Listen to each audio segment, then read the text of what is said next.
1,000 years ago, there was a great magical kingdom called Valhalla.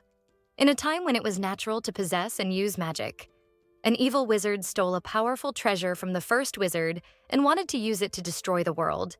The princess of Valhalla, a sorceress of immense power, promptly rose to confront him. But nothing seemed to stop the enemy, and in the end, she lost all her allies. She then realized that this wizard was disaster, death personified. She knew there was only one way to stop death once and for all: the forbidden spell, destruction. Knowing this was the only way to stop the wizard, the princess did not hesitate to use it. Thus, Glasha Leonoel, the last princess of Valhalla, cast the forbidden spell, defeating the wizard and saving the world. However, both she and her kingdom paid a terrible price for it. One gently caresses the photo of Glasha Leonoel. The hand belongs to a young man with silver hair and golden eyes who is thoughtfully admiring the book about the history of the last princess of Valhalla. Since childhood, he preferred stories about princesses. He always asked his nanny to tell him the story of the princess of Valhalla and how she bravely sacrificed herself to save the world. The scene shifts to a snow-covered forest, a small white animal walking while observing a wolf drooling. The little white ferret stops and begins to dig something while the wolf approaches. Noticing the shadow of the animal covering the ferret, it turns to look.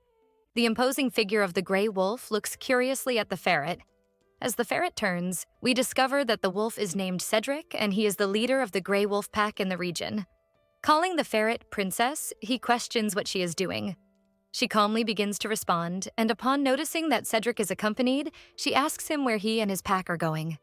Cedric explains that he is going to teach the pups how to hunt. As the pups see who Cedric is talking to, they jump towards the princess, excitedly asking her to play with them. Cedric saves the princess from the cuteness attack of the pups while scolding them for the mess. The princess then realizes that Freya, the smallest of the pups, is not there, and curiously asks where she is. A voice asking the siblings to wait is heard behind a tall trunk that has fallen on the ground, and only Freya's little paws can be seen trying to climb the trunk. The princess sighs at the situation, asking Cedric to let her go so she can help poor Freya. She greets Freya, who is crying and upset for not being able to reach her siblings. Adjusting her fur, the ferret says that Cedric saved her from the excessive display of affection from his pups. The siblings start teasing Freya for not being able to jump very high yet, and boast that when they were younger, they could jump easily. The chatter and excitement of the pups make the ferret comment to Cedric that raising pups must not be an easy task. Talking about the pups reminds Cedric that he had something to tell the princess. He says that the other day he went to the stream to practice hunting with the pups, and they found a different object there. And since they are deep in the mountains, he thought it unlikely that any human had dropped it recently, so he assumed it was an object that had been there for many years, from the kingdom of Valhalla. The princess ponders for a few seconds upon hearing this. When Cedric says that he kept the object and that if the princess is interested, it is in the cave with his wife. The ferret, still thoughtful, thanks him for the information and heads towards the cave. At the entrance of the cave, a gray she-wolf invites the ferret to enter. Her name is Anna, and she is Cedric's wife and also the mother of the pups. The princess notices that she seems tired and gives her a small caress. Anna explains that taking care of such energetic pups has been so exhausting that she barely has time to take care of herself. Touching the she-wolf's forehead while a green light shines from her paws, the ferret warns Anna that she needs to take better care of herself. After all, if she gets sick, who will take care of those little rascals? Anna feels rejuvenated after the magic done by the ferret and thanks her for the help. The princess is happy to be able to help, but admits that she wishes she could use other types of magic as well. Still grateful, Anna begins to search for something in the cave. She approaches the princess with a metal item in her mouth and hands it to the ferret, saying that she believes she came to the cave looking for this. The ferret accepts the item and recognizes it as soon as she lays eyes on it. A small jewel used as a hair accessory. Truly a very popular item in Valhalla. This reminds her of her beautiful and beloved Valhalla. In the past, a magical and shining kingdom full of life, but now a place that has crumbled into mere grains of dust. She nostalgically remembers her home, her Valhalla, and how she used to be a beautiful woman with greenish hair.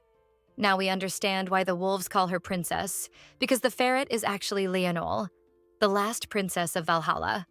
While looking at the small accessory, the princess remembers that she never liked going to balls, but she had to go to them. She liked to wear simple accessories like these to adorn her hair. Sitting next to Anna, she recalls that her mother didn't like these accessories very much because she thought they were too simple. With a certain sadness in her voice and facing reality, she realizes that she has no more reason to wear these accessories.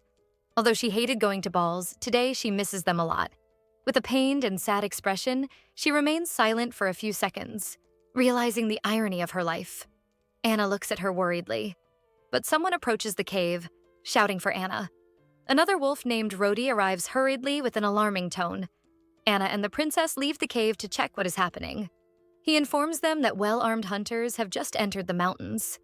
Anna remembers that the last time the hunters came, they were after the red foxes and ended up killing several for their fur. But Rhodey says that this time they are after the wolves' fur.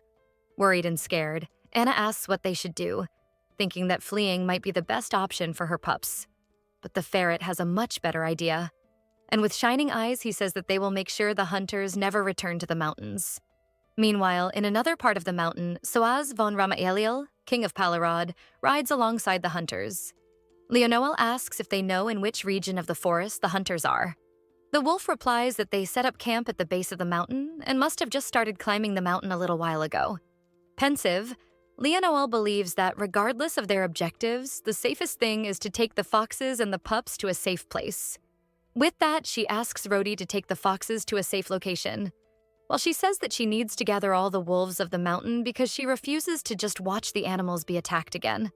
Anna asks if she should go call the wolves, but Leonoel says they need to act quickly. They can't afford to search one by one. She takes a deep breath, filling her lungs as much as possible. She exhales, shouting as loud as she can. "Cedric! What was that sound just now?" asks Shilos von Rodon, the royal guard accompanying the king, trembling with fear. The hunters whisper in the background, wondering if he really is a knight of the king with such an attitude. The chief of the hunters, Sven Doff, looks at Shilos with a serious expression and says that the noise must have come from the white goblin of Agobes. Shilos goes into total panic, freezing in fear. Soaz, the king of Palarod, unlike his knight, remains unshaken. He even jokes that the goblin seems to have great vocal cords. But Shilos, still trembling, insists that they are dealing with a monster, and that this is no joke. He asks the king to return to the city and call for reinforcements, more weaponry, and royal guards. Soaz looks at the hunters and says that they will be fine since the hunters are used to the mountains and will be much more effective than the royal knights. The hunters are thrilled by the king's praise. Seeing the hunters' reaction, Soaz smiles and waves at them while thinking that they are only there today to do a little scouting and reconnaissance of the area. But he purposely didn't tell Shilos this because he finds his reactions amusing. Soaz asks the chief of the hunters if he saw the goblin with his own eyes. Sven replies that he did not, but some of his men did. He explains that the creature has its entire body covered in white fur, which makes it difficult to identify and see it in the snow, and that the goblin is as agile as the wind, making it hard to chase it. The hunter who saw it tried to attack it, but before he even realized it, the goblin was already behind him. He felt the intense presence of the goblin, and when he turned around, he saw bright aquamarine eyes staring at him. The poor hunter could barely explain what happened, trembling from the terror he felt, says Sven, finishing his explanation. Upon hearing about the aquamarine eyes, Soaz becomes a bit thoughtful. Returning from his thoughts, he looks at the hunters and asks if any of the hunters who saw the goblin have died or disappeared. Meanwhile, Shilos begs them to return to the city because he is scared, throwing a tantrum like a spoiled child. Sven thinks about everything the hunters who found the goblin told him and concludes that no one died or disappeared. Most just ran away in fear. Satisfied with Sven's answer, Soaz turns to Shilos and asks if he heard that no one was hurt or died, but he was too busy throwing a tantrum and didn't hear anything. Soaz asks them to hurry up because they have wasted too much time with their knight's tantrum. Trying to encourage Shilos to keep walking, Soaz throws a small pouch in his direction, saying he will give him something he likes if he promises to behave. Soaz reveals that inside the pouch is prime-cut beef jerky, a product from the Rengerlin region. The king smiles, hoping that Shilos will accept the small bribe without complaining. Shilos admits he loves beef jerky, especially from the Rengerlin region, but insists that his life is more important. Sven watches incredulously at the situation, concluding that it is even hard to say who the subject is. Seeing a familiar marking, he warns that they are approaching the temporary camp. Still determined to mess with Shilos, Soaz puts his fingers to his lips in a sign of silence, asking Sven not to tell Shillis that they will rest a bit at the temporary camp and then go down the mountain back. Sven simply obeys the orders, and as soon as they all arrive at the campsite, they start organizing their things. Soaz is thoughtful, looking at the sky when he becomes curious about something he sees. He asks a hunter who is nearby what that bird flying in circles above them is called. Looking at the sky, the hunter says it is probably a seagull. Soaz finds it curious to see a seagull in the middle of the mountains. He asks if there happens to be any ocean nearby. The hunter explains that the northern ocean is just beyond the Agobis Mountains. Even so, Soaz is bothered by something. He questions if it is normal for these types of birds to be flying in circles, because he finds that a bit strange. The man agrees, explaining that if they were hawks, maybe. But seagulls normally don't act like that. Soaz looks thoughtfully at the birds. Then he comments that they are acting as if they are informing someone of a person's or a place's location. This surprises the hunter. The scene cuts to Soaz asking Shillis to calm down. But Shillis is freaking out, irritated that someone stole his beef jerky. He points to the culprit in the sky, and we see a duck flying with the pouch of beef jerky in its beak. The duck, mocking Shillis, gives a smug little smile. Soaz then realizes that maybe that's why the birds were flying in circles. They were after food. Shillis grabs his bow and arrows and sets out determined to recover his beef jerkies. The hunter from earlier is upset because Shillis took his bow, but Soaz reassures him, saying that Shillis should be back soon. He is a terrible archer. Suddenly it starts to snow, and with the snow the temperature drops a bit. Soaz is asking everyone to prepare to go down the mountain, when he is interrupted by a shout from Shillis. Irritated, he asks Shillis what it is this time. Shillis is petrified, pointing towards the trees. See Green Eyes? He stutters as Green Eyes watch him from among the trees. But soon, more eyes shine among the trees, and a furious growl resonates. Wolves. Soaz realizes quickly. They are surrounded by a pack of wolves. Soaz fixes his gaze on the trees, alert to any movement, while he reaches for his sword. He pulls it from its sheath firmly, ready for whatever comes. A large gray wolf leaps from behind the trees, announcing the start of the attack.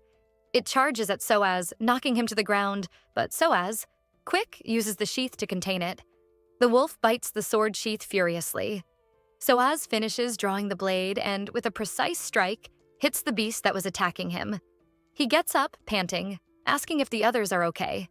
Shillis is fighting against two wolves while complaining to Soaz that he is not okay at all. The king gives a small, sarcastic smile, saying that he doesn't seem to be doing that badly since he has the energy to complain. Soaz notices a figure approaching Shillis out of the corner of his eye. He shouts for the knight to look behind him. When Shillis turns around, he notices a gray wolf approaching to attack him.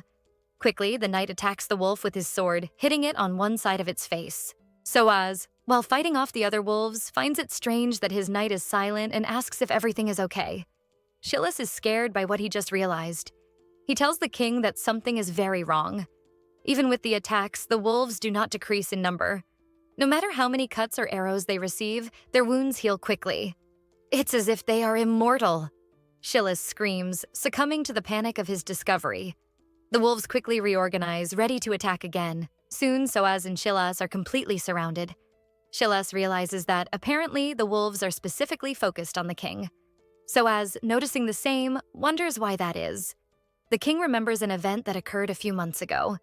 At that time, an ambassador from Kragberg came to his kingdom, demanding animal pelts as tribute. And because of this, a great hunt for foxes was organized and carried out. Were the wolves attacking him as a form of revenge against their fox companions? Concludes Shillis, recalling the same event from months ago. Soaz thinks that this doesn't make sense. Wolves and foxes being allies. But no matter how unlikely that seems, it is undeniable that the wolves are clearly focusing their attacks primarily on him. Soaz carefully observes the wolves around him and confirms his theory. And to make matters worse, the wolves do not decrease in number, and with each passing moment, he and his men are being further cornered. Among the trees, Soaz's horse appears, fleeing from a wolf, and this gives the king an idea.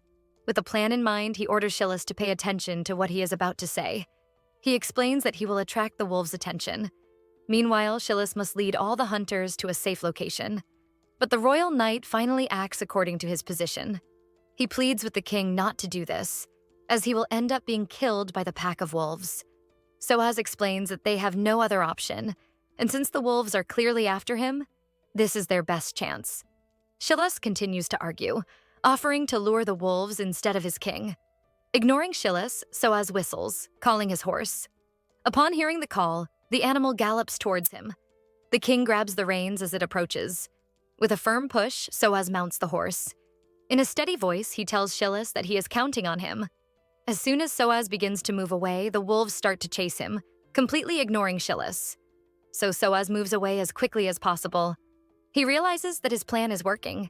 He is already far enough from the camp. But the snow begins to fall more heavily. The wolves continue their pursuit. The intense blizzard starts to hinder Soaz's vision, preventing him from clearly seeing the path ahead. But the situation worsens when the horse slips due to the snow. Soaz grips the reins tightly, feeling his body sway with the animal. And with a loud crash, Soaz and his horse tumble down the hill. Soaz opens his eyes a bit confused, feeling pain all over his body. He laments in thought. Could this be his end, to become wolf food? Suddenly, he notices a shadow approaching. Imagining it to be the goblin, coming to finish what he started, he tries to stay awake, but his eyelids are heavy. We then see Soaz, injured and unconscious in the cold snow, as a small white ferret approaches him. The princess gazes at the man thoughtfully. She then touches his face with her small paw. Then, a strong green light emanates from the area, enveloping both of them. The scene cuts to a campfire lit inside a cave. Starting to regain consciousness, Soaz hears a feminine voice talking to someone. He wakes up still a bit lost. Trying to understand what is happening, he remembers falling from a cliff. He wonders if the voice belongs to his possible savior. Soaz begins to rise, determined to meet the one responsible for saving his life. But he feels a sharp pain in his shoulder. He touches his shoulder, groaning in pain, which catches the attention of Leonoel and Anna, who are talking. The two stare at Soaz with apprehension. Leonoel tells Anna that now that the human is awake, it is safer for her to leave. He, still not realizing that he is not alone in the cave, brings his hand to his head, complaining that his whole body hurts. Anna hides while Leonoel approaches the human. Soaz looks intrigued at the small white ferret that is staring at him. He asks the small creature if perhaps its owner saved him. While petting the ferret's head, he asks the animal if it is alone there, finding it strange because he was sure he had heard a woman's voice. Feeling a strong pang in his head, Soaz makes a sudden movement, bringing his hands to his head, which startles our little protagonist. She scolds the human, saying that he scared her as she thought he was going to hit her. Soaz, with his hands still on his head, is confused about where that feminine voice is coming from. He looks around, certain that he was the only human there. This frustrates our protagonist a bit. She looks at the man and says, "Can you hear me, can't you?" Soaz looks confused at the little ferret, but nods positively, confirming that he can hear him. Leonoel starts walking in circles, thoughtful. How can a human hear his voice? Maybe he isn't human. Surprised? Extremely thoughtful. Soaz tries to understand how it is possible for a ferret to be able to talk. But then, he realizes something. That in reality he is dreaming. Sure of his conclusion, he lies down again, trying to wake up from the dream. After all, what would explain a talking ferret? Leonoel, incredulous at the man's reaction, believes he is the type who prefers to deny things rather than believe his own eyes, or in this case, his own ears. She stands there staring at Soaz lying down, waiting for him to realize the reality. When out of nowhere, a loud growl coming from Soaz's stomach echoes in the cave, which makes him quite embarrassed. He feels the little animal moving away from him and opens one eye to peek at what is happening. The ferret returns with a kind of root in its mouth and tells Soaz to eat, because he is clearly hungry. After all, it has been 3 days since he was unconscious. 3 days? Says Soaz, sitting up, startled by such information. The little animal then explains that he was seriously injured after the fall, almost as if all the bones in his body had broken, and that he is lucky to still be alive. And arguing with the ferret, which honestly seems like a very crazy thing if you think that just a few minutes ago, our male lead didn't believe a ferret could talk. Soaz says that for someone who broke all their bones, he is feeling quite well, to be honest. He is truly incredulous at how that is possible. Our protagonist looks at him with a thoughtful and distant gaze. She tells us that the power that destroyed her country and diminished all her people into specks of dust is also the power that was able to save this man. Leonoel, for the first time in a long time, falls silent. She wonders why it is so hard to speak, as if the right words simply refuse to come out of her mouth. but deep down she knows why. It is hard because it makes her remember the sins she committed that day. The sins she has been forced to relive in her mind over and over and over again for many years. Her truth, her sins, a burden that our noble protagonist has been cursed to carry. A burden that becomes even heavier when accompanied by immortality. After a few minutes of contemplation, she finally tells the man that she is actually a witch, and that is why she was able to save him. An uncomfortable silence hangs in the air as she reveals this, and Leonore clearly understands the reason for this. For this man, and for this world, magic is something that has not existed for many, many years. Seeing the man tremble, Leonore is certain that he believed not a word of what she said. But to her surprise, Soaz looks completely enchanted by her and sincerely asks her for an autograph. He starts desperately looking for something for her to sign, a piece of paper, anything. And our poor protagonist looks on confused by his reaction. Out of nowhere, he quickly starts taking off his clothes, telling her to sign on his back. A button on his shirt pops off with a quick movement, exposing his beautiful pectoral muscles and hitting our protagonist squarely in the head.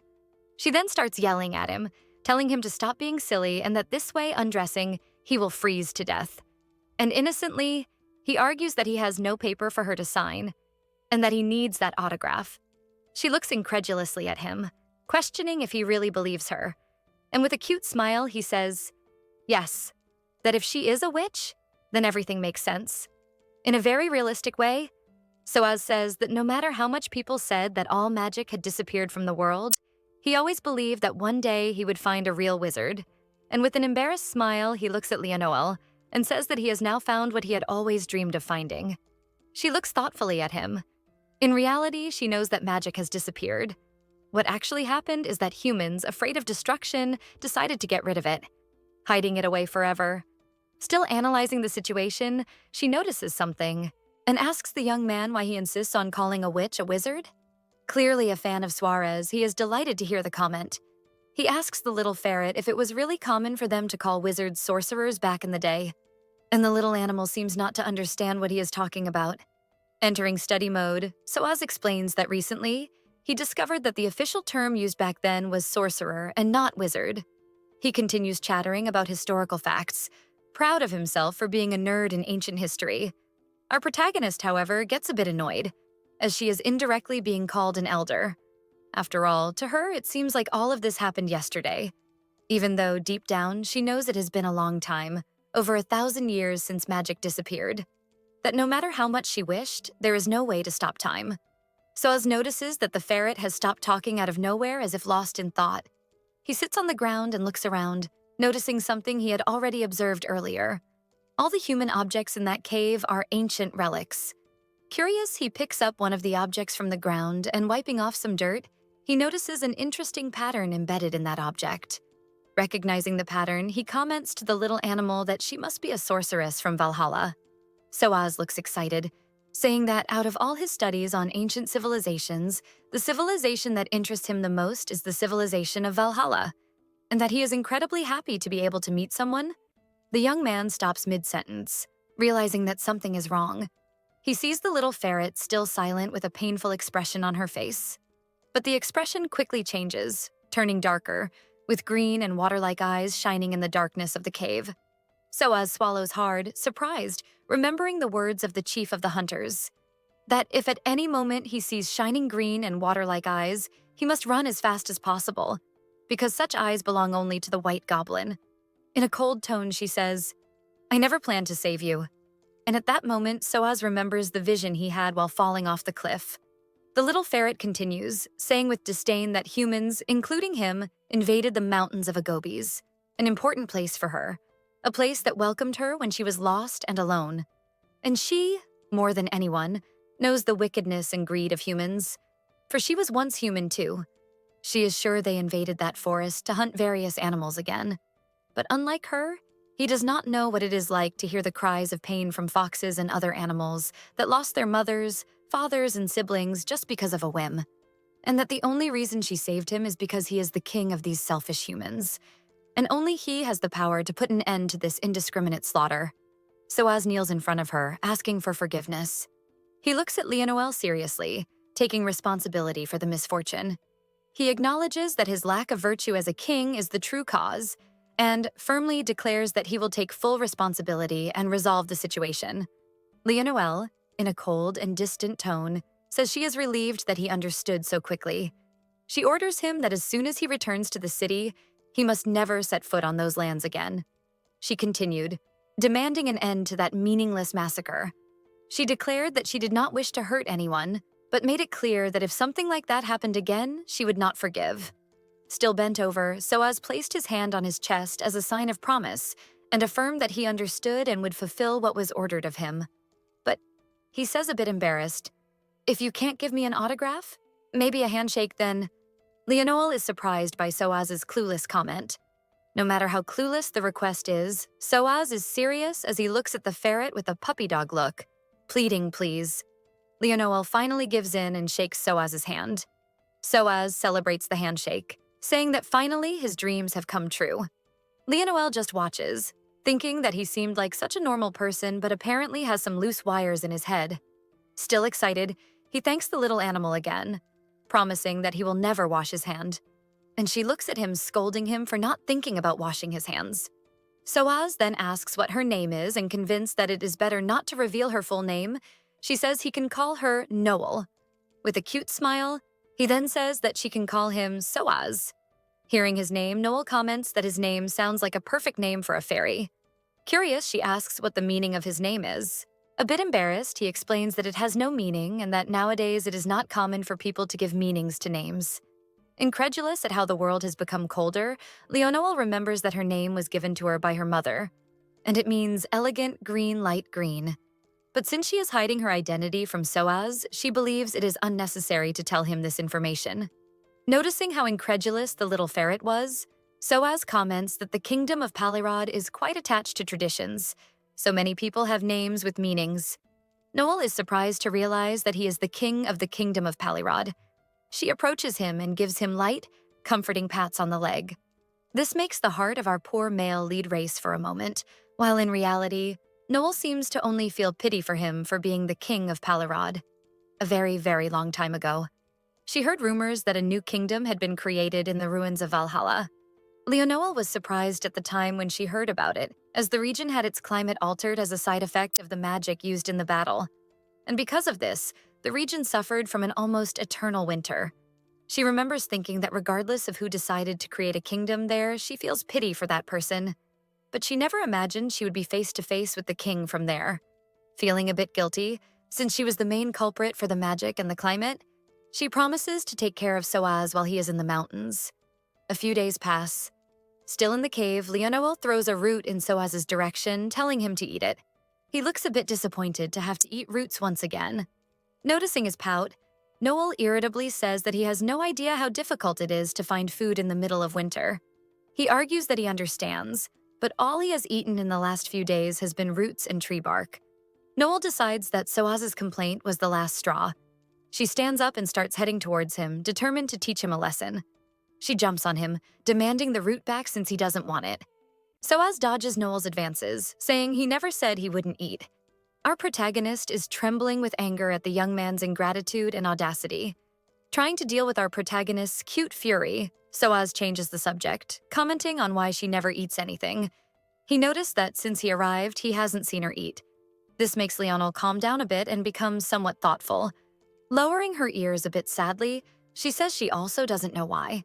When she woke up, she had already become a ferret. And since then, she has never felt hunger. She also became incapable of dying. Almost in a whisper, she says that this is quite an unfortunate thing. Soaz worries about her and can feel the sadness in her voice. He extends his hand to touch her head as a way to comfort her. But before she can touch, Leonore shouts, "But you, not only do you give zero value to my suffering, but you are also being picky about eating. You spoiled child," she concludes while pulling Soaz's hair. After her fury passes, she sits on Soaz's head, while he, in thought, worries about the fact that he might faint from lack of nutrition. While thinking that he needs something edible if he doesn't want to starve, Soaz remembers Shilas and how happy he was with the beef jerky, which makes him remember something else. He runs to where his coat is and starts looking for something. Until he finds a small pouch, Leonore recognizes the pouch immediately. She jumps off Soaz's head and runs towards the corner of the cave. Just like the young man a moment ago, she also starts looking for something. She picks up an empty little bag, throws it on the ground, and sarcastically tells Soaz to inform his knight that she loved the beef jerky. Somewhere far away, Shillas is crying over his stolen beef jerky. Seeing the pouch, Soaz concludes that his suspicions that the birds were informants were indeed correct. Leonoel, who had gone closer to Soaz, smells a sweet scent coming from the pouch he took from his coat. Salivating with anticipation, she concludes that it is apple jelly cookies. Very excited, wagging her tail, she asks Soaz to hurry up and give her what is inside the pouch. Soaz is hit hard by the cuteness of our protagonist. He clears his throat, trying to regain his composure. Soaz then says that he can't just give it to her and suggests that they make a deal. Since she hasn't eaten cookies in over 1,000 years, he says he will give her the cookies in exchange for a piece of meat. Noel is tempted by the proposal because the wolves probably have meat, but she doesn't know if they would help a human. Soaz holds Leonoel in her lap, commenting that no matter how much he thanks her for trying to feed him, he has been feeling very weak due to poor nutrition, and he needs something more nutritious than a cookie. Okay, I will get meat for you, says Leonoel in a very loud voice, seeing the drama that Soaz is making, but at the same time understanding his point. She says she will visit the wolves to get the meat, but asks him to wait for her there. But the young man says he would like to accompany her because he wants to apologize to the wolves. Worried, she warns that the wolves might attack him because they are angry. With a tender smile, he says he is aware of that and is willing to face the consequences. His common sense and words surprise Leonoel, but she looks seriously at him, saying that she does not take responsibility for what might happen. For the first time in a few days, Soaz leaves the cave. He is impressed by the beauty of the forest in winter. What do you think? Asks Leonoel a little proudly. Nature is too beautiful, isn't it? She concludes with a rhetorical question. Just a note. At some moments, the protagonist appears in human form, even though she is still a ferret. I believe this is just to better illustrate the scene, but in the narrative, she continues to be a ferret. When this changes, I will let you know, okay? Soaz looks around and agrees with Noel. She asks him to follow her. They walk for some time through the snow-covered forest. Soaz notices how serene and beautiful the forest is. He mentally scolds himself for almost having destroyed such a beautiful and peaceful place. Soaz is pulled from his thoughts by Noel, impatiently saying that if he keeps walking so slowly, she will leave him. The young man then quickens his pace. They walk for a good while. Soaz cannot help but feel curious about Noel, especially because something inside him cannot stop wondering if Noel is she.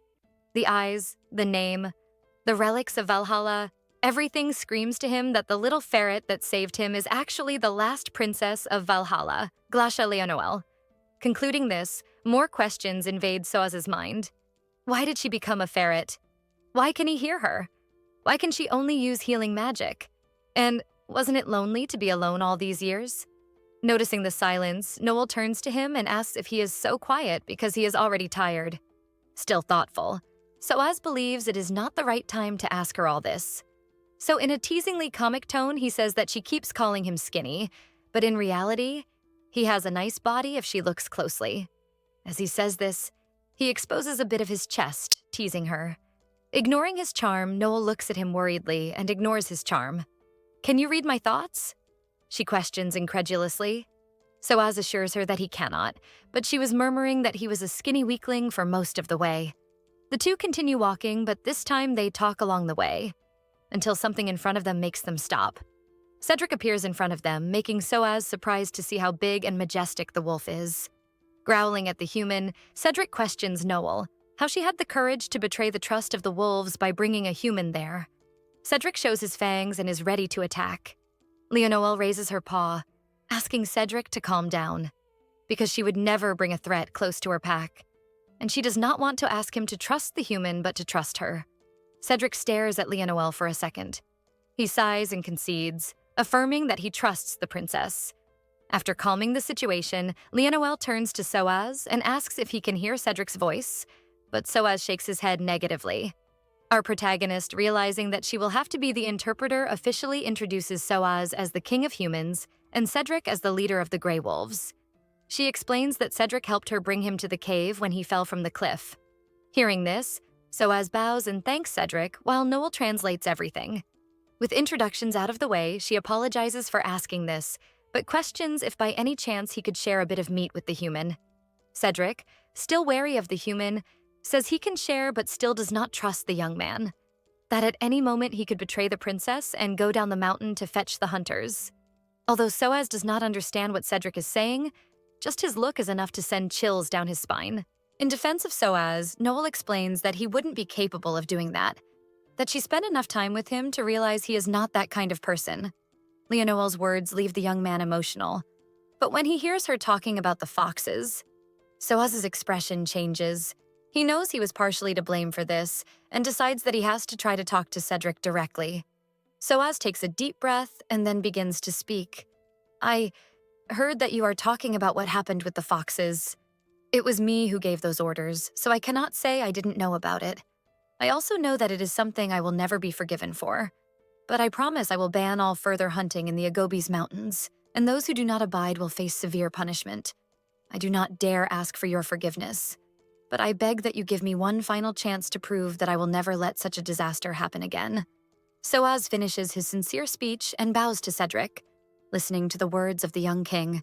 Cedric says something to the princess, and she just nods her head. She approaches Soaz, saying that he should thank Cedric since he decided to share some of the meat with him. Soaz is surprised that his words have reached Cedric. He looks at Cedric and thanks him for the kindness. Cedric nods and goes to fetch the meat for Soaz. As soon as he returns and hands the huge piece of meat to the young man, he thanks him again. Leonel, teasing a bit, asks if he at least knows how to cook. The young king assures that all the men of Palirod know how to cook. Still poking at Soaz, Leonel jokes that he hopes this is true because it would be a shame for such a large piece of meat to be ruined. Cedric observes the two interacting and can't help but notice that this is the first time he sees the princess so animated, concluding that she must have missed human interaction a lot. Meanwhile, in the village of Konut, a carriage has just arrived in a hurry. A man rushes down, running towards the royal knight. Shilos von Rodon, you abandoned your king and returned alone. How dare you do this and still consider yourself a royal guard? Yells Shilos' uncle as he clenches his fist towards the knight's face. Pow! The uncle's fist lands squarely on Shilos, and the impact causes him to fall to the ground. This wonderful man who did what this narrator wanted to do a few good chapters ago is named Davide von Errington, and he is a Duke of Palirod. And he tells us that he came running as soon as he heard that the king was missing. Shilos, not denying the fact that he abandoned his king, complains to his uncle, worried about being publicly humiliated. This infuriates David even more. In silence, he pulls out his advisor's sword while Shilos watches the scene, concerned. Shilos starts to run, and his uncle chases him, brandishing the sword, ready to destroy him. The advisor just shakes his head negatively, watching the scene. The tempers calm slightly, and we see Shilos kneeling while Davide grumbles incredulously about his nephew's ingratitude, after years of raising him with care and love since he was a child. Davide walks in circles, anxious and worried about his king. Shilos irritably comments that he knows the king and that he will survive. Davide throws a mace, basically telling him to shut up. With tears in his eyes, Davide argues that important monsters live in that mountain. Massaging the spot where he was hit, Shilos agrees with his uncle. But still, he knows that Soaz will be fine. It's not the first time something like this has happened. Apparently, the young king is a true magnet for trouble, but somehow, he always comes out alive in the end. He asks his uncle to trust his intuition. For Shilos is sure that the king is alive. Comforting Davide, he explains that besides that, now that the weather has improved, they can go back to searching for the king. Meanwhile, in the mountains, Soaz has just eaten a feast. He is in ecstasy, with a full stomach, warm and with Noel by his side. Everything is perfect. Soaz picks up the little ferret in his hand, asking if maybe he should just live there forever. But Noel mocks him, saying that he wouldn't survive. He lies down, placing Noel on his belly while complaining that she is being very cruel. But she just says she is stating the obvious.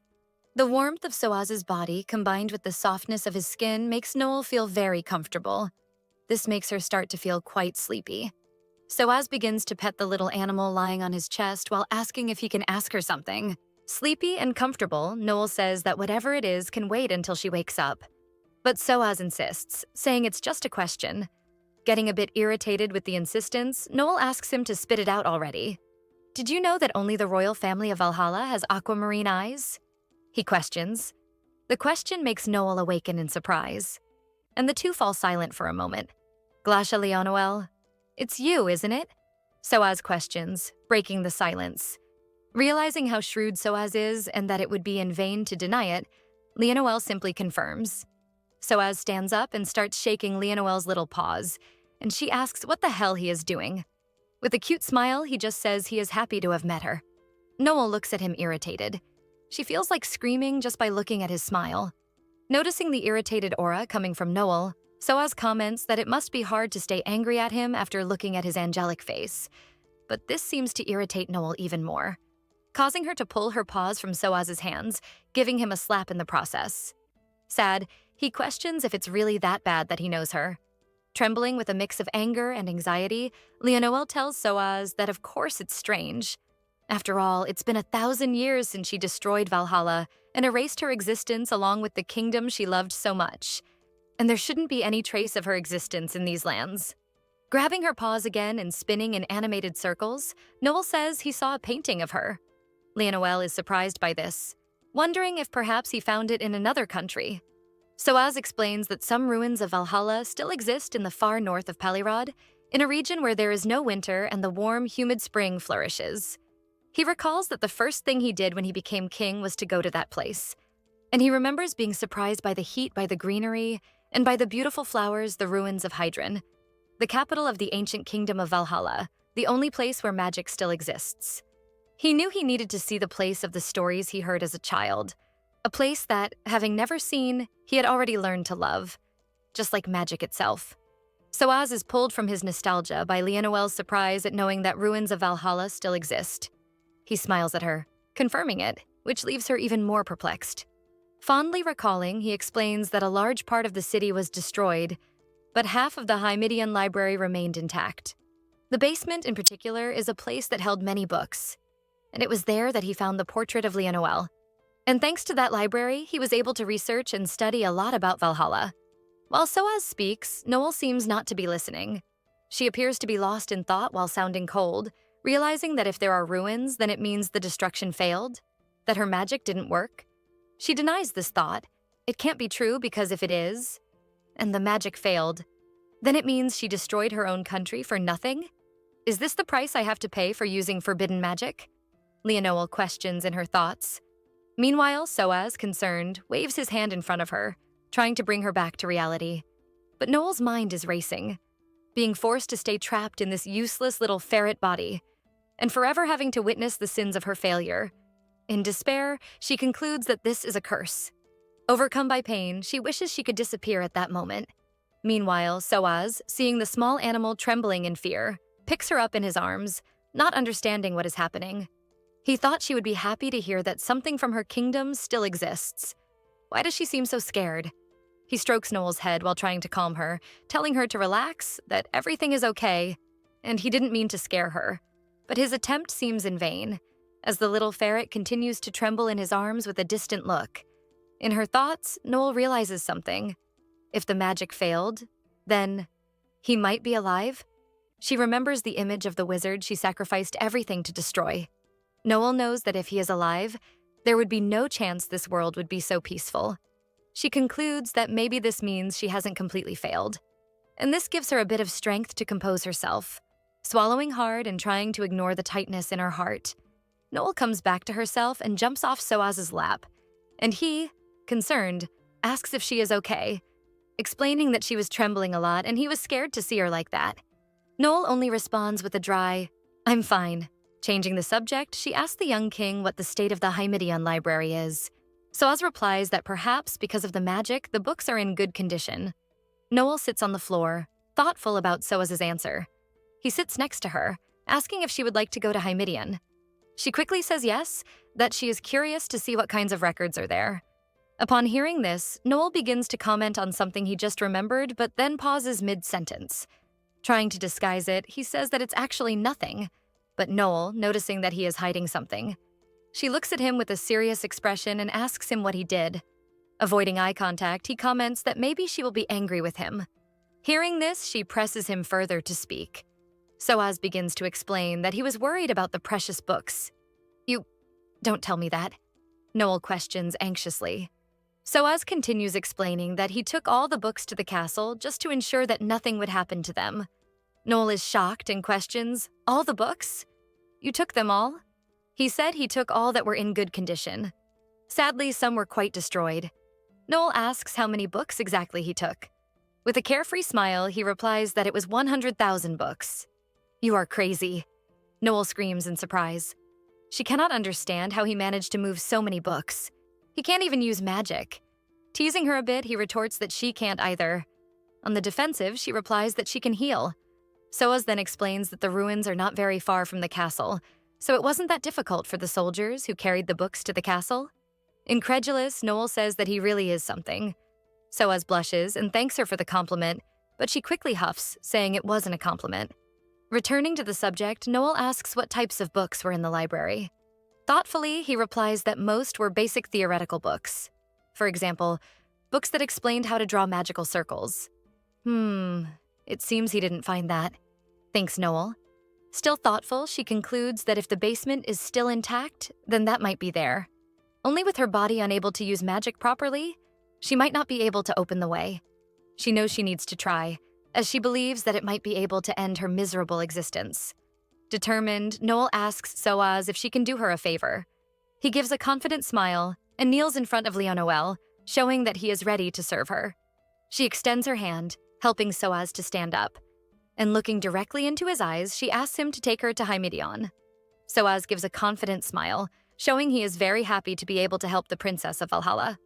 Looking at her small and delicate paws, Soaz tells Noel that she needs to remember that she is a ferret. The protagonist looks at him confused. Blushing, he explains that she is so cute that it's making his heart hurt. With a sincere smile, Soaz says he would do anything for her. Despite this, he is curious about why she wants to go to Hymedion, since all the relics and books have already been transported to the castle. He then asks if there is a secret room there or something like that in Hymedion. Noticing the intelligence and insight of the young king, Noel says that she would definitely have hired him as her assistant back when she was a princess. Noel hands a cloth to Soaz. He questions what that cloth is for, and she says she will pack the bags and he will help. Excited, he asks where he should start. Noel lies on the floor, making it clear that she does not intend to lift a finger to help, and then begins to command Soaz. But he doesn't seem to mind, and he starts gathering things. While Noel looks bored, she then tells Soaz that she is curious about something. He says she can feel free to ask whatever she wants. Pausing, she begins to speak. "Well, I tried to hurt you. I put your life at risk. You don't hate me for that?" Silence dominates the environment for a few seconds. Then, still arranging things, unshaken, he says, "How could he hate her if he likes her?" Soaz's words make our protagonist embarrassed, and she coughs out of nowhere. Worried, he stops arranging things to see if she is okay. Still in a coughing fit, she asks, "What is wrong with him? What kind of human likes ferrets?" He approaches her, gently patting her back, and reminds her that she is not just a ferret. And even if she were, it's not the ferret he likes. He likes Glasha Leonoel. Still embarrassed, she says that he speaks things very shamelessly. "What's wrong with saying that I like the things I like?" He replies with a smile, and that he would feel this way, regardless of how she looked. In the past, he always imagined what kind of person she would be while observing her painting. He thought she would be a somewhat more serious person, but she is a bit more persistent than he imagined. And he likes that. It's as if she were dominating him. Awkwardly, Noel tries to change the subject while looking at Soaz's beautiful blushing face. She notices his beautiful hair. Curiously, she comments that now that she has noticed, she has never seen that hair color before. And the color of his eyes is also different from his hair. She questions whether the disappearance of magic caused any effect on people's bodies. Not understanding, he comments that he never thought much about it, and questions whether this was considered strange in the time of Valhalla. She nods positively, saying that in the past everyone had the same hair and eye color. And although she knows quite a few people, she had never seen hair the color of melted silver. Touching his hair, he explains that it's quite common for people nowadays to have different colored hair and eyes, but only his family has that hair color. Noel messes up his hair, saying that then he is the odd one out. He complains a bit for being called strange. Stammering a little, Noel comments only to compliment him. Soaz, at times suspicious, is sure it's not just that. Clearly hiding something, she jumps off his lap, saying that they need to go because Emma is waiting. Who is Eme? The young man questions. Oh, so you didn't even know her name? Giving a wide smile, she just asks him to follow her. It is already dusk as they leave the cave. They walk hurriedly through the trees until they reach an open area where a horse seems to be waiting for them. Seeing Soaz's surprise, Noel explains to me that she was as injured as he was, but still stayed by his side. Seeing this, she decided to save him so they could return home together. And that now, Eme was recovered. Soaz recalls the moment he fell from the cliff. He realized that the horse wasn't moving and imagined that the worst had happened. With an emotional tone, he calls for his horse Eme. And when she looks in his direction, he says he is happy that she is safe and sound. And he apologizes for not even knowing her name when she saved his life. Noel, who is watching all of this proudly with a beautiful gathering, notices something strange, Eme. The horse is trembling all over. Eme kicks the ground, propelling her body upward, and Noel, worried, shouts for Soaz to get away. The horse lunges towards Soaz, and a loud crash is heard.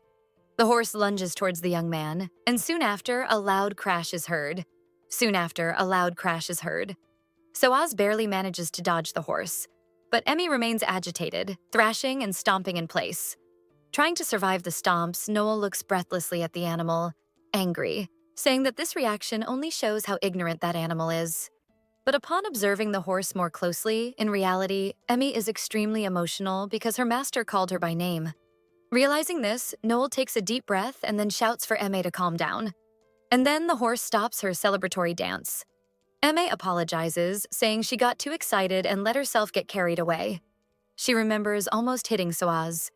Quickly, Eme kneels, asking for forgiveness from her king. The horse's movement causes a pile of snow to fall, covering the little ferret. After digging itself out of the snow mound, Noel realizes that something. While Soaz approaches to check if the little animal is okay after the snow attack. Noel asks Eme if she likes Soaz. Confirming Noel's suspicion, the mare quickly asks Noel to speak softly, but Leonel reassures her, explaining that Soaz can't hear them. Eme looks at Soaz, blushing. She asks if he is listening and just pretending not to hear. Noel assures her that Soaz is not the type of person who spies on others. Of course not, he would never do that, Eme retorts. She recalls when Soaz chose her, and the stableman tried to dissuade him from the choice, saying that the horse he chose was actually a mare, and that he should choose another one. But to his surprise, the young king rebutted the man's words, saying that it didn't matter, and continued saying that a horse just needs to run well. The man has to argue a little more. It's just that Soaz didn't listen to him. He had already made his choice and was going to take that mare. Then he smiled at his new mare, saying it was a pleasure to meet her. Eme remembers being very happy, enchanted by the kindness and wisdom of the young king. Returning from her thoughts, she tells Noel that His Majesty is a very kind and sincere person. Leonel smiles, agreeing with Eme, saying that is exactly the kind of person Soaz is, and that she shouldn't be ashamed and should go to her master, and that from today he will call her Eme as he finally knows her name. Noel calls Soaz, who is waiting for the conversation between the girls. She explains that he can approach and that Eme is calm now. Worried, he asks if she is still hurt from the fall and if that's why she acted that way. Noel reassures him, saying that she is fine and that he shouldn't worry. Soaz then calmly approaches the mare. He caresses the animal's face, calling her by the name Emma with affection and concern in his voice. Soaz then rests his forehead against hers, somewhat apologizing for having made her go through. That he looks at Noel and asks her to be his spokesperson and tell Eme that he is very sorry for having made her hurt. Noel explains that this won't be necessary because animals raised by humans can understand what they say, and that she has already understood his apologies and is actually very happy to be able to ride with him again. She drew a grand magical circle on the ground.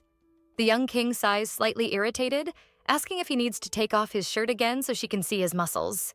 Noel replies that he doesn't, stepping away from the two, content with the little provocation. Soaz asks where she is going, and Noel replies that she is going home. Confused, he questions about the cave. Wasn't that her home? Noel explains that the cave was just an easy place for the wolves to find, and that her true home was at the top of that tree. She then asks him to wait a moment and quickly climbs to the top of the large tree and enters a small hole in the trunk. A few minutes later, she pokes her head out of the hole and asks if he can see that. Around her neck is a delicate golden metal chain. Soaz questions what that is around her neck. Without answering his question, Noel asks how much he knows about her. Confidently, he says that there is no one in the world who knows more about her than he does. Noel can't hide her slight discomfort with his comment. Noticing her expression, he explains that it is just an innocent passion, based on academic studies. But why does she ask that? Climbing down from the tree, Noel says she thought it would be better for him to show this to her before they go down to the city. And considering how much she knows about the history of Valhalla, maybe he would recognize the object. Soaz analyzes the chain around her neck, saying he has never seen a metal like that before, which is neither gold nor silver. She replies that, honestly, she also doesn't know exactly what that necklace is, and that unfortunately, her kingdom was destroyed before she could find out. Noel questions if Soaz really has no idea what it could be. And if she gives a hint, saying that the necklace is a treasure brought to this world by the first sorcerer, maybe that will make him associate it with something? Upon hearing that, the young king swallows hard, imagining that it could be, yes, that necklace was the origin of all magic. Leonel says, confirming Soaz's suspicions. That necklace was the famous oyster brought to this world by the first sorceress, the soul of the gods, the origin of all magic. This, here, is the treasure coveted by the evil sorcerer. She insists, asking what else he knows about the necklace. Soaz explains that he remembers it being mentioned in a book, but he had no idea what it looked like. Proudly, Noel reinforces that the necklace is a true treasure. Thanks to it, people are able to learn how to use magic. But unfortunately, also thanks to it, Valhalla was destroyed. Soaz begins to say that he already knows about that, but becomes thoughtful. He wonders if he should tell her about the fairy tale and how it also explains how she met her end worried, remembering how shocked she was to hear about the ruins of Valhalla. If she knows that people are aware of her tragic story and read it to their children before bed like a simple bedtime story, Soaz realizes he can't do that to her. He loses the courage to tell her. Noticing that Soaz suddenly stopped talking, she questions what he was saying. Disguising his embarrassment, he says he should have known this, but unfortunately didn't. Awkwardly, he says he should know her better than anyone, and asks her to please talk more about herself and the necklace. Leonel feels a bit awkward with the young king's sincere display of feelings. She thoughtfully touches the necklace, commenting on the story of when Valhalla officially became a kingdom. In the past, the northern lands were so poor that even having a simple pair of shoes was difficult. The people fought tirelessly against hunger and cold. But one day, a sorceress descended upon those lands wearing a sea-green necklace. She was the first sorceress to appear, and the first ruler of the kingdom of Valhalla, Glasha Altrasega. To the people, she was like a goddess, a blessing from the heavens. Seeing the northern humans suffering from the cold and nearing their end, Altra decided she would share her magic with them, to save them. She drew a grand magical circle on the ground. She tore off the necklace she wore and placed it in the center of the circle. In an instant, the magic spread across all the lands. After tinting the entire world with a sea-green light, it allowed all living beings to learn magic. And there, Altra was able to teach the people many different things: culture, skills, magic, and much more. And all of this was only possible thanks to the power of Ostra. But Ostra had too much power, and some began to covet the necklace, which ultimately led to the destruction of the kingdom that Altra had created with such care. After hearing everything, Soaz asks how the necklace is with her. Noel also finds this strange, but she explains that when she woke up, the necklace chain was near her. For some reason, the chain and the watchmaker's stone were separated after the use of the destruction magic. The watchmaker's stone is the name given to the stone that serves as the pendant of the necklace. And the reason it has this name is only told to those who inherit the throne of Valhalla. But since Leonel never took on the role of queen, she never knew the reason. Since the chain is still intact, the most obvious assumption is that the stone is also somewhere. Soaz becomes worried, knowing that this means the origin of the magic is lost somewhere. But Noel doesn't seem worried. She explains that as long as the chain and stone are not together, the stone is nothing more than a beautiful gem. After all, 1,000 years have passed since they were separated, and if nothing happened, it's because it has been with the chain all this time. Leonel looks thoughtfully at the sky when she says this. You see, there is no chance that I wouldn't feel the energy of Ostra if the necklace were complete. Because no matter how strange Soaz might find it to believe, she has been taking care of the necklace since she was 6 years old. After saying this, Leonel starts to laugh a lot, but a strange laugh as if she feels uncomfortable. And Soaz notices this and becomes worried. He picks up the small ferret and hugs her. He gives her a gentle kiss on the forehead as if trying to comfort her and says she doesn't need to act like everything is okay. Noel makes a sad expression, letting her feelings take over. Trying to change the mood of the conversation, she complains that she never imagined she would be comforted by a child like him. Soaz feels a bit upset about being treated like a child and wonders mentally when he will start to see him as a man. He asks her if what they have gathered is everything, or if they need to get something else to take. Noel confirms that this is all, and that now she just needs to say goodbye to the wolves, and then they can leave. Noel is surprised for a minute, seeing the image of someone who has been gone for a long time. She rubs her eyes, wondering if she is really seeing Dalmia. Soaz is confused by her reaction and calls her name as if wanting to know if everything is okay. Not understanding why she suddenly remembered Dalmia, Noel composes herself and informs Soaz that they will leave tomorrow morning, so they should sleep early tonight. A little later that same day, a no, in the form of a mournful howl, echoes from inside the cave. Cedric's pups cry out, asking the princess not to leave. Cedric tries to discipline his pups by saying that the princess has already made her decision and that it is not up to them to question or ask her to stay. Anna endures her partner's speech and says that they should say goodbye to the princess with a smile on their faces. Still tearful, the pups listen to their parents and say goodbye, asking the princess not to forget them and that she can always come back whenever she wants. With a smile, Noel assures them that she will not forget them and that she cares a lot for all of them. Soaz arrives and reminds her that it is time to go. They leave, and Noel asks that if anything happens, they write to her. But how are they going to write to her when they are just wolves? I think the princess forgot this little detail. They begin to descend the mountain, and Leonore comments on something that she finds strange. It has been a few days since Soaz disappeared. How come no one has come to look for him? He replies that this is because the only soldier he brought with him on this expedition has zero loyalty. Oh, still, you must have a little money with you, right? You will be able to find your way back without any problems, Leonore says a bit awkwardly and worried. Soaz responds that the soldier they brought was responsible for taking care of all the money. An uncomfortable silence hangs in the air for a few seconds.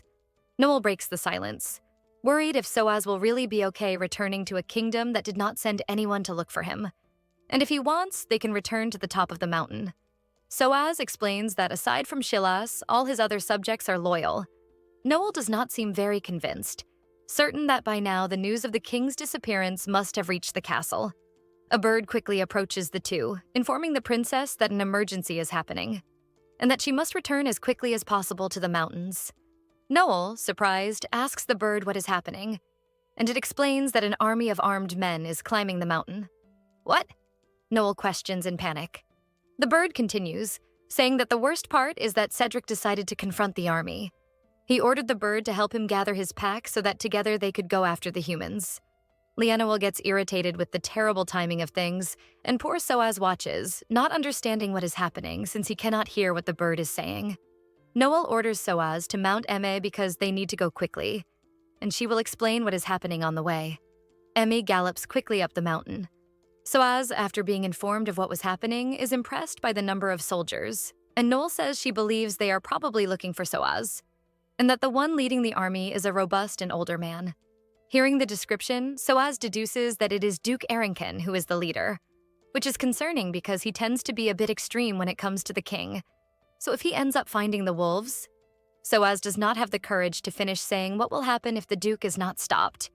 He asks Emme to go as fast as possible because they need to warn the Duke at all costs. As soon as he spots a soldier, he shouts for them to stop and that he is safe. But the Duke cannot hear him, especially since his attention is focused on the furious pack of wolves in front of him. Soaz and Noel advance through the trees, able to see that a confrontation between humans and wolves is about to happen. Noel then tries to shout for the wolves to retreat, but her shouts are in vain, and she realizes that no one is hearing them since they must still be far away. She becomes quite worried. A massacre is going to happen. She pleads with Soaz for an idea of what to do. He thinks he has an idea that might work. Soaz asks her to shout. Shout how? Noel questions, confused about how this could help. The howl of the white goblin. Soaz is sure this will stop them. Understanding the young king's plan, Leonore asks him to cover his ears. She fills her small ferret lungs with air, and as soon as Emme stops running, she lets the air out, emitting a loud and high-pitched sound. The humans are confused and stunned by the scream, but Shillis recognizes the scream, desperately telling the others that it is the White Goblin, a terrible monster that inhabits those mountains. The same monster with sea-green eyes that attacked them on the day of the king's disappearance. Shillis begins to plead with his uncle to order everyone to retreat. Shillis's pleas only irritate the Duke further, who orders the soldiers to prepare their weapons. He shouts in the direction from where the goblin's scream came, challenging it, when out of nowhere a blade comes from that direction and cuts the air right in front of the Duke, sticking forcefully into the ground in front of the Duke. This catches his attention, making him look at the object that just barely missed him. He quickly analyzes the dagger and realizes that it belongs to the king. Shillis is happy to hear this, assuming it means that the king is alive. Returning to run after the shout, Soaz and Leonoel finally approach the group. M jumps out from among the trees. Soaz and Noel order everyone to stop. The two remain there between the two groups, looking at them angrily. Cedric and the Duke are surprised by their arrival.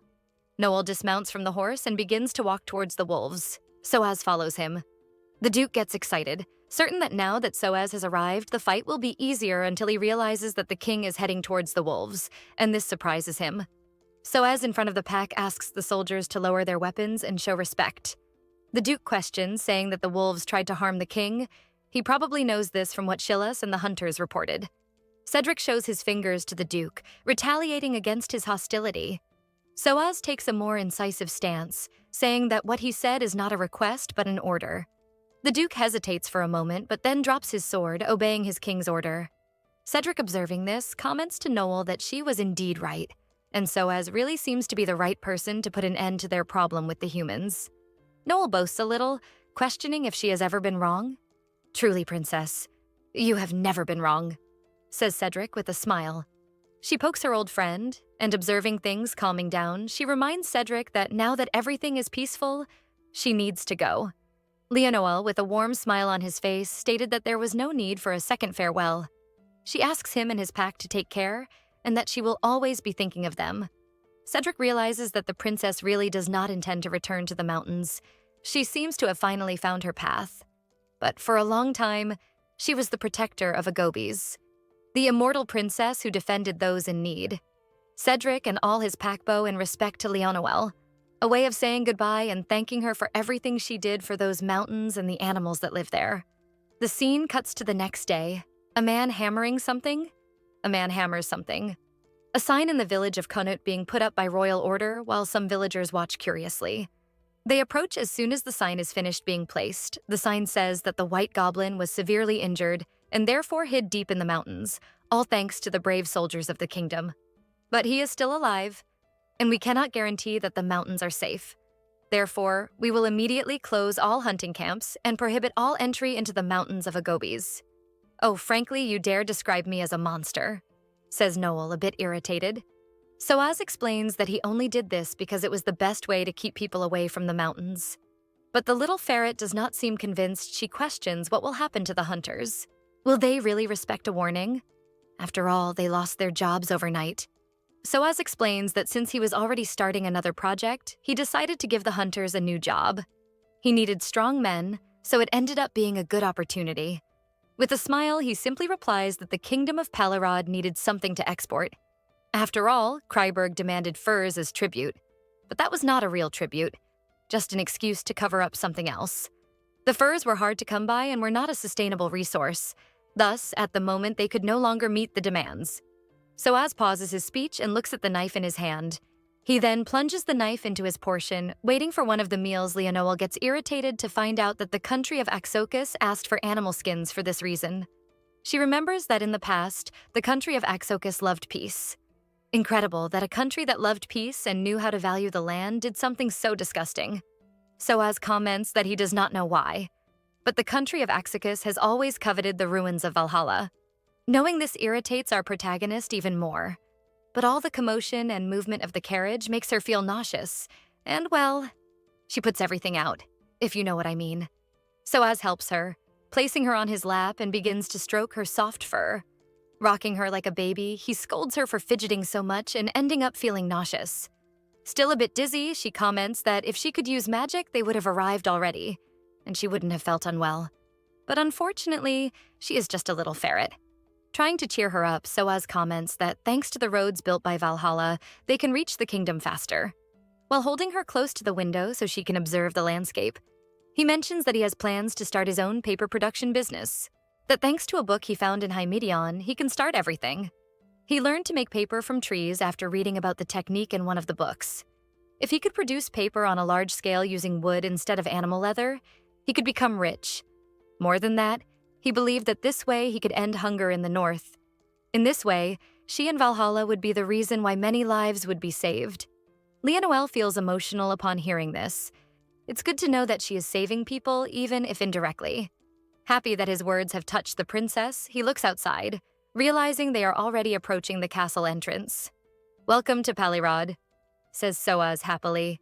Meanwhile, in the castle, the maids rush around to get everything ready for the king's arrival. And of course, they gossip while they work. One of them asks if her friend has heard the latest gossip, that the king can talk to animals. The other maid is incredulous at her colleague's words, but the gossip monger insists that rumors say His Majesty scared off a pack of huge wolves using just a few words, and that he developed this ability after hitting his head during an accident in the mountains. One of them comments that she heard a white rat appeared and taught him how to do it, but the other retorts, saying it didn't matter how he managed it. What really mattered was that His Majesty was even more magnificent than the wizards of Valhalla. In the background, Soaz passes by with Noel, shaking his head, listening to the rumors and mocking him for being more magnificent than a sorcerer. With a sigh, he explains that Duke Arrington has been talking too much around, all because he likes Soaz a lot. The two walk for a while, and Noel, curious, asks where they are going. Soaz opens the luxurious golden doors, and answering Noel's question, he presents her with his office. Soaz sits in his chair, lamenting that a lot of work related to the kingdom has piled up during the time he was missing. A maid approaches, placing cookies on the table in front of Noel, who gets excited upon realizing they are cookies with jelly. While Soaz worked, the protagonist indulged herself, filling her belly with her beloved cookies. He then comments to Noel that he is curious about something, asking what it means to be a Glasha. Since in ancient times, people did not have surnames, so why did only the royal family of Valhalla have Glasha in their names? Noel swallows the last piece of her cookie, then decides to satisfy the young king's curiosity. She recalls that as she had mentioned, the sorcerers were like gods to the people suffering in the north, and thus to honor the great sorceress in the highest possible way, they decided to honor part of her name, Glasha. This was the promise made to her. Thus, the only ones who could have a surname were the first sorceress and her heirs, as they were able to use magic without the power of the Astra. Soaz is amazed to learn that the princess's lineage can use magic without the Astra. Realizing this, Noel explains that those of her lineage have magic running in their veins. They say it was because the first sorceress ate a part of the Astra, but no one knows for sure. But one thing is known for certain. No matter what happens, they all are born with sea green hair and eyes. He explains that the Romalials also all were born with silver hair, regardless of which lineage they mixed with. He concluded that perhaps they were truly destined to be together. Noel is confused, asking how that makes sense. He wonders how much more beautiful she would be when the curse was broken and she returned to being human. Just imagining it made him feel like his heart would explode. Remembering that he wanted to show something to Noel, he stands up excitedly. He takes her by the wrist and comments that he wants to take her to the most beautiful place in the palace. He drags her through the hallways excitedly, until they finally enter a room, and Leonoel is impressed. Soaz says that as he promised, if she needed the library of Hymedion, he would bring pieces of it little by little until it was complete before her eyes. Leonoel notices a magical particle floating in front of her. Looking at the books, she notices that the particles intensify. Impressed, she wonders if that could be residual magic trapped in the books.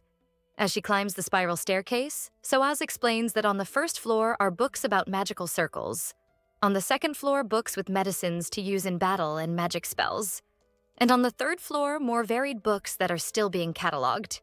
He looks proudly at Noel, asking if he did a good job. With a smile, she says he did a great job, indeed, and it's the most useful thing he has done so far. Soaz blushes, embarrassed to hear Leonoel's compliment. He murmurs to himself for being so happy with so little. Soaz walks over to Noel and picks her up excitedly. He confesses that he doesn't want to lose the miracle of having met her. Although we couldn't be together in the past, How about we spend our future together? He says, surprisingly Noel. Thinking about the future makes Noel feel a bit insecure. Does she have a future? Will she be able to move on? But she quickly recoils as she sees something in her path. Renan? She wonders mentally as she sees something reflected on the path while the path itself begins to crack. The reflection of a man with dark blue hair and a red liquid in his hands says it's all her fault because she refused to accept his feelings for her. Everything he did was out of love. The macabre voice echoes in her mind. Trying not to think about the trauma of her past, she covers Soaz's mouth and asks him to put her down. She steps away from Soaz as he sadly says it was the first time he confessed his love to someone. Looking at the ground sadly, he assumes her rejection is because he is not good enough for her. He continues saying that he will dedicate himself to improving. But out of nowhere, Noel screams, "No, that doesn't matter," she says, almost crying. Soaz is surprised to see her reaction. He crouches down, feeling depressed. "Soaz, why do you think I want to go to Hymidion? To find the secret room?" He replies, still surprised. She confirms that yes. But to be more precise, what she is looking for is the forbidden book that is locked there. Another treasure that the first sorceress brought with her. So that perhaps she understands the reason why her destruction magic failed. She thinks to herself. Continuing now in a loud voice, she explains that a forbidden book is forbidden for a reason. Just turning a page can engulf you in negative magic and drive you insane. Even her mother, who is the queen and a powerful sorceress, was afraid to look at the book. And the only reason she decided to look inside it, knowing all this, is that she turned into a ferret. She believes that no matter how tempting the content of the book is, she is still in the body of a pure animal. So she has no chance of succumbing to temptations. In summary, she explains that she is betting that her theory is correct because the stakes she is making are high. Whether she will go insane or make the book's content hers, no one knows. A fear dominates Soaz as he hears Noel's words. He questions why she is speaking as if she is going to die. She turns to Soaz seriously, confirming that she will perish. But this time the destruction will not fail, and she will take Astra with her, and both will disappear from this world. Soaz is devastated to hear this. The only thing he can say is, why? Desperate, he questions why this, if she said the necklace was powerless when separated from the stone. She says that even so, since the chain exists, it means the stone is somewhere too. And this makes it an opportunity for another disaster to happen. In denial, he shouts that they can simply hide the chain forever. But unfortunately, there is nothing in this world that can never be found, says Noel sadly. She says she is happy that he has feelings for her. But she is someone who shouldn't exist in this world at this time. Whoever said anything to you for living on in your life? Retorts Soaz. He adds the fact that 1,000 years pass and nothing happened because of the necklace. Noel calls him by name in a serious tone, saying that he knows what she says is true. In despair, Soaz begins to cry. He asks why it has to be her to carry all the responsibility. Noel replies that he is correct and that she is not obliged to take on the responsibilities. But if she hadn't used the destruction magic in the past, the whole world would have ended, not just Valhalla. It's just that she is tired of all this. The price for using forbidden magic was very high, and besides destroying her beloved kingdom, she was condemned to live in the body of an immortal animal. Do you know what it means to be immortal? She asks with a somber expression. To see the trees around you wither and rot. The rocks wear down so much that they turn into grains of sand and disappear. Animals live for a maximum of 20 years. An eternal loneliness. That even trying to escape through sleep, in her dreams, the same scene repeated before her eyes. The day she destroyed her kingdom, the voices of her subjects screaming for her to save them. But there she was memorizing a spell capable of destroying them all. The 1,000 years she lived as a ferret were a true hell. So please, Soaz, please help me end this suffering. Soaz, moved and without saying anything, hugs her tightly. He begins to apologize repeatedly. With a voice heavy with sadness, he says he should have been more attentive to her feelings. Soaz holds her tighter while she gives him gentle pats on the shoulder, trying to console him. Noel clears her throat to change the subject. Then she asks where that portrait of her is. He had mentioned that he found it in Hymidion, and since they are in the place where the books from the ruins were brought, she imagined that the portrait would be there too. Wiping her tears, he explains that the things related to her are kept elsewhere. She looks around searching. Soaz continues speaking, saying that actually the things related to her are in his room. Clearly judging the young man, she comments that she is not even surprised by this information anymore. Soaz ignores Noel's comment and promises to show her after dinner, but she declines. He stands up and asks if there is any book from that place she would like to read. Noel thinks a bit about books she could use. Any book about curses and seals, or about Astra and the Forbidden Book. Those would be a good option, she concludes. With a smile, Soaz then says that he will definitely find useful books for her. He steps away from Noel, searching for the books on the shelves. When he is far enough away, he stops. His expression changed, revealing a look of discomfort and pain, accompanied by a slight groan of frustration. Tears stream down his face, revealing a silent cry. He knows he is being selfish, yet he does not want her to disappear from his life. But what could he do to stop her? How could he tell someone who has gone through everything she has that she should keep moving forward? That she should live? How does he do that? After a few minutes of venting, Soaz composes himself. He takes one of the books from the shelf. Determined to do what is within his reach for now, and maybe an opportunity will arise and Noel will change her mind about her future. Meanwhile, in another part of the library, Noel walks among the shelves, feeling a nostalgic sensation for being in a place full of magical energy. Suddenly, the necklace around her neck begins to vibrate. The chain seems to be reacting to something. The chain of the Astra necklace holds all the magic of the world embedded in its small links. If it is still reacting with so little magical energy, maybe she is capable of performing a bit of magic. Noel concentrates, determined to start with the basics, based on the book Fundamentals of Advanced Magic by Richelieu. Then she would use the application spell found in Notions of Magic. Finally, she would resort to the spell of aesthetic references to reduce the expenditure of magical energy. She opens her eyes determined. This has to work, she thinks. Soaz approaches with a pile of books, and Noel asks how far they are from Hymidian. Although he does not understand the question, he replies that they are about 3 days away. And what if we could reduce that time to 30 seconds? She comments with a confident smile on her face. Soaz is shocked. Could that really be possible? Asking him to bring a pen and paper. Then she declared that she would show why she was called the greatest sorceress of her era. Excited to see the person he admires most in action, Soaz drops the books he was carrying and runs off to fetch the requested items. Shortly after, Soaz returns with the requested items and some books. He places heavy books on the table, making a loud thud, and begins to open an ink jar quickly. With everything prepared, Noel opens the parchment paper and concentrates, going over everything in her mind. Soaz watches her very excitedly, almost not believing that he will witness Leonoel draw a magical circle. Only then does he notice something that makes him curious. How is she going to draw now that she is a ferret and has small paws instead of hands? Noel then stretches her little arm towards the feather, already struggling to reach it. When she finally manages to grab the feather, she starts to draw, clearly with a lot of difficulty as the lines are just random scribbles. Frustrated, she throws the feather behind her, feeling useless. Soaz, who was behind her watching, catches the feather almost by reflex. A little sad while observing the feather, he asks if that means she can't use magic. But Noel looks at him, asking what he means by that. Isn't it obvious?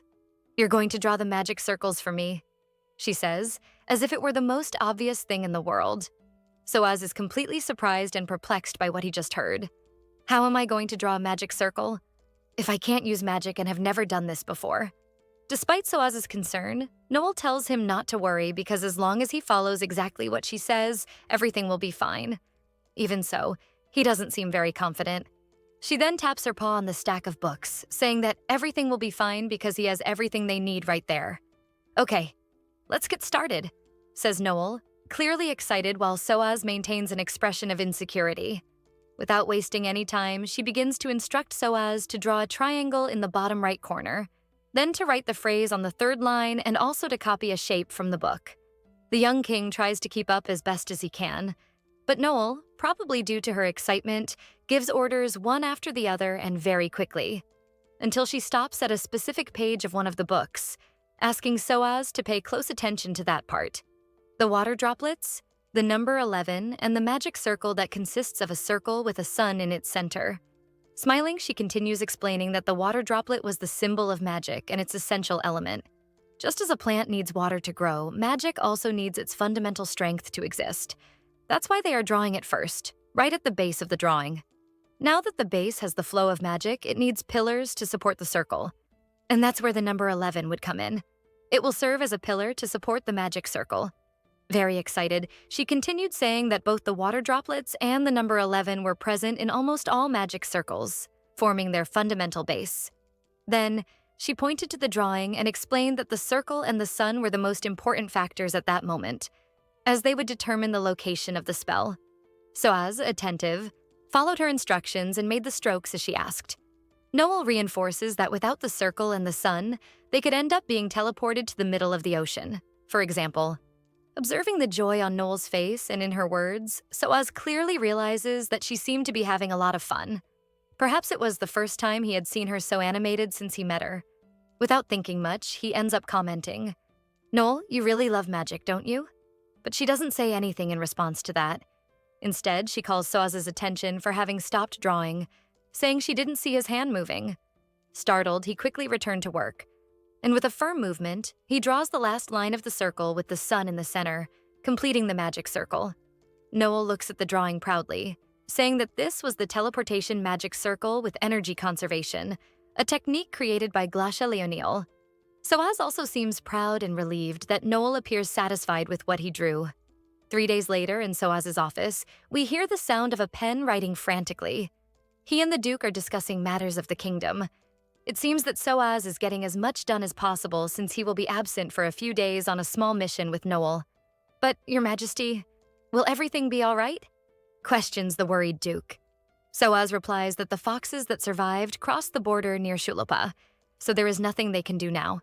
Still hesitant, the Duke worries about what might happen if they stop sending pelts, especially since it is clear that what the other kingdom really wants is a reason to start a war. Soaz knows that they will probably demand something difficult to obtain or of extremely high value. And after they fail to deliver what was requested, they will eventually demand the books of Hymidion. Soaz knows how greedy the Emperor is, which is why it was very likely that he would actually act that way. He questions what they could really do, and with a confident smile, he says that surely giving anything to the Empire was not in his plans. The Duke, excited, interpreted his words as a sign that the young king already had a plan, praising him with great expectation. Soaz remains mysterious, saying that his decision will depend on how the Emperor responds. The Duke bows, showing respect to the king, and says that if the idea is his, he has no reason not to be at ease.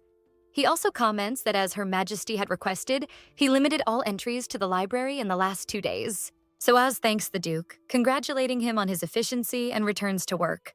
But instead of leaving, the Duke stays there, starting to make noise with his mouth as if he wanted to say something.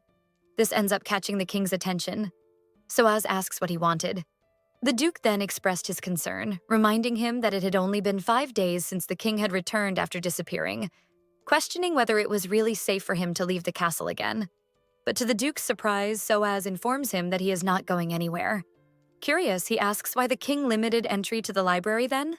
Soaz replied with an enigmatic smile, saying that it was a secret. However, he hinted that he might let the Duke know. He approaches the Duke and begins to whisper some words to him. But then he suddenly stops, saying that he changed his mind.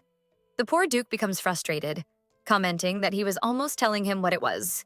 He complains, saying that he is sad because after everything he has done for Her Majesty. Soaz apologizes, saying that it is nothing personal, but it is just not the right time. He then rests his hand on his chin and gives a small, silly smile as if he is fondly remembering something. He reflected quietly, admitting that he felt an undeniable strength in her words. Seeing the passionate expression of his king, the Duke becomes very curious. Her? He thinks, trying to process what he just heard. S-H-E. Who is she? He thinks in total shock after finally digesting the information. And her? Who is Her Majesty talking about? The Duke questions, this time out loud. But Soaz's response leaves the poor Duke even more lost, as he says that the Duke knows who he is talking about. But Her Majesty has not been with any woman by his side lately, comments the Duke while remembering that the only thing he noticed is that Soaz is always with the Ferret by his side since he returned from the mountains. And then he realizes that no one but him knows that Noel is actually human. Despite realizing this, he knows he cannot reveal to people about Noel, at least not yet. But Soaz is pulled from his thoughts by the Duke's trembling voice, questioning why he hadn't told him anything before. Soaz is startled to hear this. Does he know that the little ferret is actually Glasha Leonoel, the last princess of Valhalla? The Duke then starts to tear up, emotional, remembering when he first met little Soaz and how he was a mischievous and innocent boy. But now he was all grown up and even found a lover. He never imagined that Soaz would be welcoming a queen so soon. After the former monarch passed away, Davide did everything to take care of the young king in the best way possible. The Duke, although not Soaz's biological father, always treated him with the affection of a father who loves his son. And thinking that there are many things he does not know about the young king makes him feel insecure and a little sad. Noticing the Duke's expression, Soaz begins to explain himself, but Davide interrupts him, half crying for not having told him something so important in his life as choosing a queen. Soaz is quite confused, Queen? What is the Duke talking about? But Davide does not notice the king's confusion. He is in a whirlwind of emotions, remembering the time he spent taking care of Soaz when he was just a boy. The Duke then starts to cry copiously, saying that he is very, very sad. A cry so loud that even a maid passing by the king's office was startled to hear the sobbing. Soaz massages his temples, mentally wondering how this happened, while the Duke continues crying beside him. The crying finally stops, and Soaz dares to glance sideways at the Duke. But to his surprise, he finds a Duke now in fury, asking Soaz to tell him that it is not true and that it was all a misunderstanding. Soaz gives a small smile upon hearing this. What makes the Duke hopeful is that he claims it was all a misunderstanding. Only instead, Soaz, with a passionate expression, says that he had no idea Davide was thinking the same as him. The poor Duke falls to the ground completely defeated after hearing Soaz. But then the young king comments that unfortunately his love is unrequited, which leaves Davide perplexed. Soaz, a bit upset, recalls the conversation he had with Leonoel earlier. Returning from his memories, Soaz explains that she wasn't exactly his type. What? How can your majesty not be someone's type? The Duke shouts, completely indignant. And then he begins to praise Soaz fervently, saying that his appearance surpassed any human standard, and that he was the most beautiful person ever to exist. Davide couldn't understand how it was possible for someone to reject the king. Soaz thanks for the compliment, clearly a bit embarrassed, while the Duke took a deep breath, trying to calm down. David clears his throat again. Curious, he asks which family the young lady comes from. The king replied that he couldn't reveal that. Then the Duke insists on at least knowing the young woman's age. Quickly, Soaz says she is 24 years old, but mentally he corrects himself, admitting he is 1,024. Davide begins to think of the noblewomen who are 24 years old.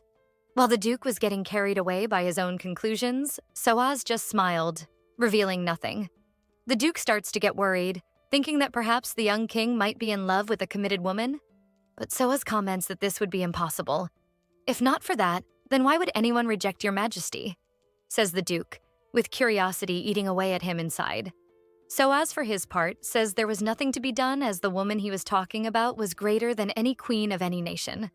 The king's words lead the Duke to suppose that the lover might be a real princess. With this thought, he remembers that the Princess of Kragberg is exactly 24 years old. If it really is her, then it means they will become a vassal kingdom of the empire. Davide thinks, worried. The Duke starts to stare at Soaz while murmuring very softly. Noticing this, Soaz changes the subject, commenting that it is getting late. He then asks the Duke if he brought what he had requested, finally pulling him out of his whirlwind of thoughts. Quickly, the Duke hands a basket to his majesty and curiously asks what he needs a picnic basket with snacks for. He replies that he plans to go on a picnic with Noel. Upon hearing that it was about the little ferret, the Duke lost interest in an instant. After checking the contents of the picnic basket, Soaz closes the basket and thanks while congratulating the Duke for the great job. Soaz then takes the basket and walks to the outside of the castle. He walks to the library while the Duke follows him in silence, clearly curious since he was not invited. Soaz cheerfully greets the guards at the entrance of the library, probably following Soaz's instructions. The Duke must have reassigned them to the library door. The Duke, seeing this, is confused and mentally questions why the king is going to the library with a picnic basket. Does he intend to have a picnic surrounded by books? As soon as the soldiers open the door, Soaz begins to enter but stops, turning to Davide and ordering him to leave. After that, Soaz enters the library and the large gates begin to close behind him, making a loud thud as they close completely. Outside, the Duke remained silent and a bit uncomfortable. Trying to disguise it, he asks the guards if any of them have children. The guards respond in unison that they do not. With a sigh, the Duke turns and begins to leave, but not before commenting to the guards that in that case, they could not understand his pain, leaving the guards completely confused. He walks away with his head down. The guards just look at each other, totally not understanding anything. Still clinging to the past, Davide remembers the time when Soaz was just a little boy, coming close to him carrying a picnic basket almost his size, inviting the Duke to go with him, excitedly affirming that things are much better and more fun when fairs are in the company of Davide. The Duke, moved by the memory, filled with tears. Meanwhile, outside the library, the guards hear murmurs coming from inside the library. They look at each other, clearly finding that quite strange. One of them turns towards the door, wondering what the hell is happening in there. The other guard puts his hand to his ear, trying to listen better to what is happening inside and suggesting that perhaps they should go in to check. The other man reinforces that they should remain vigilant and that these orders came directly from the king. Soaz had left clear instructions before entering. No matter what was heard inside, no one should enter. Outside, the guards repeated his words, trying to convince themselves, while one admitted to being scared and the other called him a coward. The brown-haired guard brought his ear even closer to the door, almost pressing against it, determined to listen to what the murmurs were saying. While murmuring that he was curious, the guard was startled when a loud bang came from inside. Soon after, an even louder crash echoed from inside, followed by another and then another, and a strong light began to escape through the cracks of the door. Terrified by the intense light coming from the library, the guards panicked. One of them apologized for being curious, while the other shouted that they hadn't heard anything. One of the guards, overcome by fear, shouted asking to be spared. Trembling, he closed his eyes and raised his hands, trying to protect himself. But gradually he realized that nothing had happened, and confused, he dared to look again. After the flash and the deafening noise, everything returned to normal, as if nothing had happened, and thus the castle was silent once more. Meanwhile, far away from there, in the ruins, Soaz sat waiting with the basket beside him when he cast a glance at Noel. Curious, he thought she seemed to have many worries on her mind. He wondered how she was feeling. Upon seeing her kingdom for the first time in 1,000 years, Noel spent a few minutes observing everything, as if those ruins were proof that Valhalla was truly gone. Then she turned to Soaz, thanking him for being patient and waiting for her to have this moment. Soaz then asked if they should go in, and Noel approached, affirming that they should. She noted that the entrance had managed to remain in good condition, and then asked how they would get to the basement. Soaz, who was leading the way, said it was this way, asking her to follow him. He commented that 50 years ago, due to a great earthquake, part of the floor collapsed. Noel was surprised to learn that there had been an earthquake and ended up asking Soaz about it. He confirmed that there indeed had been one and that it had apparently been quite intense. But thanks to that, a hole was created with the collapse of the floor, which allowed him to discover the library in the basement. Leonore was still bothered by this earthquake story. She found it very unlikely, since there had never been an earthquake in the north in 1,000 years, and the locations were very close. If the earthquake had been that intense, she would have felt something in the north. Worried and certain that something was strange, she said they should hurry and get to the basement soon. They then quickly descended the stairs leading to the basement. As soon as they reached the basement door, Noel leaned against it, confirming her suspicions.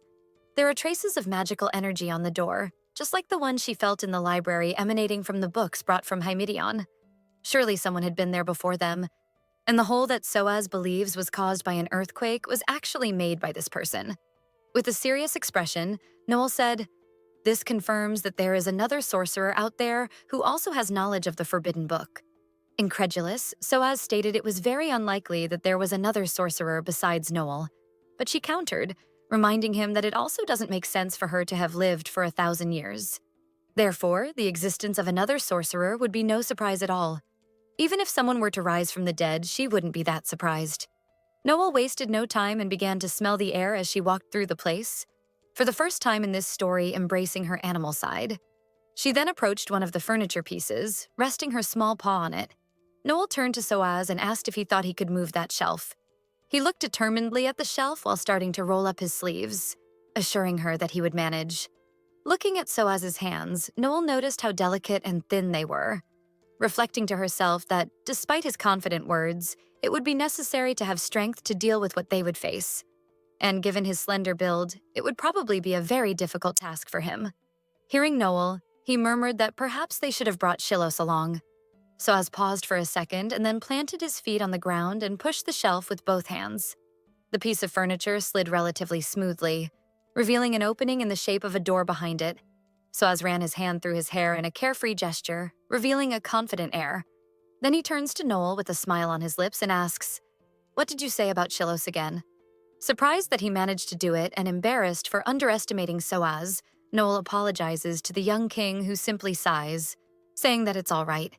He then picks up the small ferret in his lap, and observing the door-shaped gap, he questions how they will enter since there is no doorknob on the door. The two stare at that door for a few seconds. Then Noel suggests that they first calmly look at all the corners of the door to see if perhaps there is a hidden doorknob. So they search for a few minutes, touching every corner and crevice of the door. But with no luck, it seems impossible to open that door.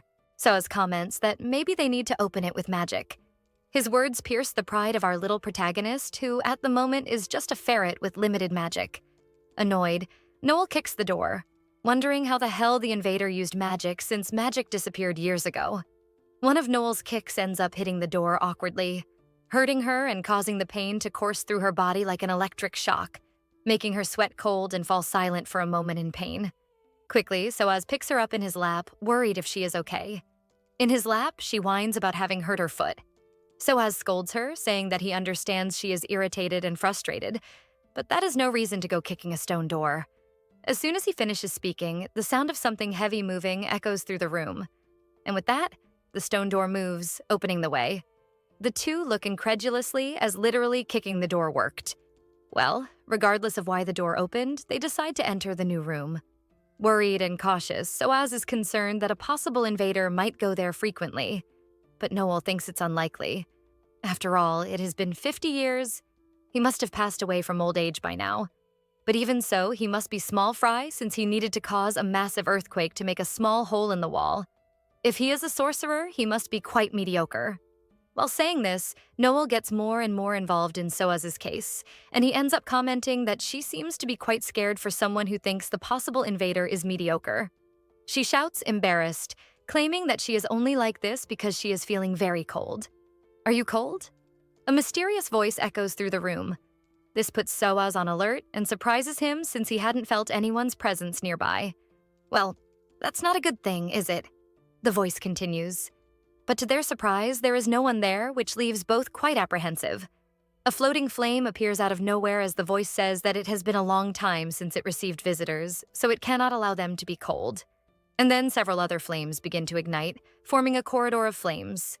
The voice asks if it is warm enough now. The voice then starts laughing, saying that they must be really scared since it's almost as if it can smell the fear emanating from them. Then Noel's expression changes. She seems to have realized something. She asks Soaz to put her down, but he hesitates, saying it might be dangerous. Reminding him that she is immortal, she asks him to worry about himself. Noel then gets down from his lap. With a confident stance, she introduces herself. "My name is Glasha Leonoel, the last princess and last sorceress of Valhalla. Who are you? Show yourself." "Glasha."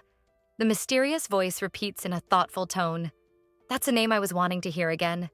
I am the protector. Someone who cares for and protects this place." The voice concludes. Noel is surprised to hear this. She had never heard of protectors in that place.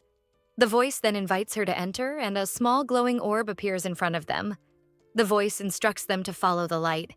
The two begin to follow, but Soaz, apprehensive, comments, "If this could be a trap?"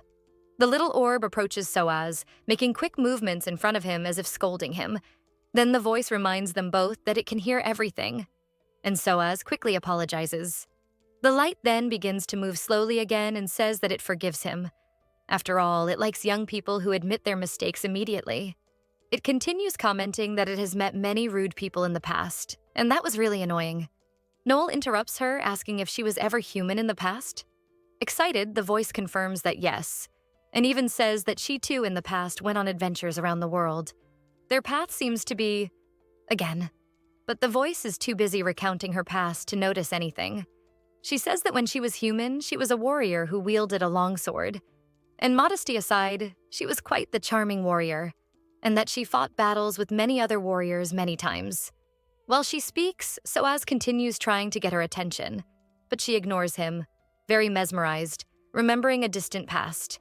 And that starts to irritate Noel a lot. And Noel finally explodes with anger, very irritated. Have you gone deaf from getting old? Can't you see that the boy said the path is blocked, you old hag? The voice again starts to laugh, commenting that Leonore takes after her mother, which makes Noel even more irritated. She clenches her fists tightly. That was the last straw for Leonore, who explodes again in fury that a stranger dared to mock her lineage. But then the voice says that of course she would dare to speak, after all. It is her lineage. Then the stone wall in front of them finally begins to move, revealing a completely new and beautiful room. The voice then says that this place was her tomb and, at the same time, the punishment for a forgotten promise. She then addressed the young ones, welcoming them to her secret chamber. The small ball of light hovers in front of him, expanding first and then shining intensely. Then the voice finally introduces herself as the image of a woman with sea green hair appears. Altrasega looks confidently and smilingly at the two. Automatically, Leonore starts to sweat cold, remembering all the beautiful words she just said to her ancestor, like, "You old deaf woman." And the boy said the path is blocked, you old gaga. And also, who are you to dare speak like that about us? I guess I don't even need to say that our protagonist is deeply regretful.